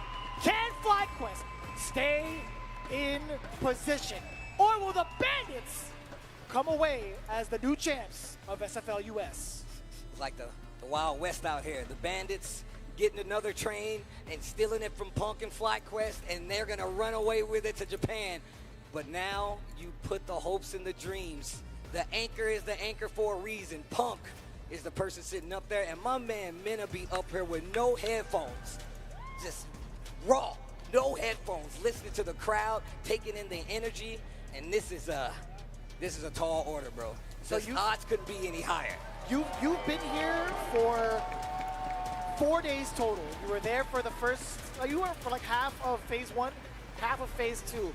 Did you catch the matchup between Minna RD and Punk in the first exchange? I don't believe so. I wasn't here for it. I probably watched it at home. So check this out, right? Because they played on the first six. So technically you didn't, but that was Ringe covering it. Shout outs to Ringe. That's my boy, by the way. Minna took down Punk 3-1. But in the second half, Ringe covered it again, and it was different. It was Minna still, but it was 3-0. Yeah. So he has a 6-1 record over Punk right now. This is dangerous. Well, we got the dive kick already, and the OD ball to stop the pressure. Best of 5, first to 3. 3 games on the side of Minna sends the Bandits to the championship. 3 games on the side of Punk sends them to another life and opportunity. What a check two against the drive rush, the double knee bombs. We get the punish counter though. The sweep the patented Punk. Oh, stuffing out the jump approach. Use so many of the moves in different ways. What a whip punish. Minna RD, first blood, and this anchor match broke. It's tough, man. This Very is tough. difficult. Very difficult to withstand the type of pressure that Blanca can execute with, especially without level 2. But when he has level 2, which he does now, you can expect the Lightning Beast to be an even bigger problem. Bro, the utilization of the meter, especially the bars, to go in the Lightning Beast that we've seen from Minna this entire time, especially today. Come on, bro. A throw. I like him going for the throw, actually. Now is going to be a time to actually go into Lightning Beast if he decides to spend the bar to close the gap first, right? Oos! That was a counter hit. Not a punish counter. Neutral jump once again. Trying to catch one of those buttons and just answers back instantly. He steals the momentum from Punk, makes him fight back in the neutral, and he turtles up, gets in the shell. Raw Lightning Beast activation with 2 bars, by the way, in drive gauge. Little fella, come on out. Come on. I like that. Block string pressure. Damn. Make him hold the Blanca Chan. Oh, great defense. Stop that. Get out of my head. Oh, oh my lord! And he gets the counter in still. This guy's godlike. He needs one more series, at least. He needs one more series at least. He's not that critical part. Air ball hits with Stan Light though. That Stan Light kick, he must have hit something. What? He hit him with the peeking ball, and I don't know what happened, but Punk got flipped, and the Bandits team seems like it's already over the way they celebrate on stage. The way they're celebrating, it's already a wrap. Punk thinking hard about it. Remember, this is first to 3, best of 5, but with 1 on the board already, Minna needs 2 games to send his team to the finals. I gotta hear it for the crowd, man. If you're here to support FlyQuest, they need it now more than ever. That's facts, bro. Let me hear the support of the crowd. Same with the Bandits camp too. This is the final matches between the 2. Let's get it. Fighting with the roundhouse a little more. One of the changes tries to go for the whip punish. The spacing from Minna is just so good. Very difficult to contest against, right? And some of these normals are ready to counter hit you multiple times over. Oh, the up ball punish counter. Punk not able to get even a meaty roll. It is so difficult for him to get something started. So difficult. And what a read on the drive rush. Minna RD with another round on the board in this game 2, and the lead is getting bigger. Oh, back medium. Does it the back throw as well. 2 bars to the side of Minna RD. Double knee bombs. That's a counter. What a way to go into the Lightning Beast. Pushes back out of the corner.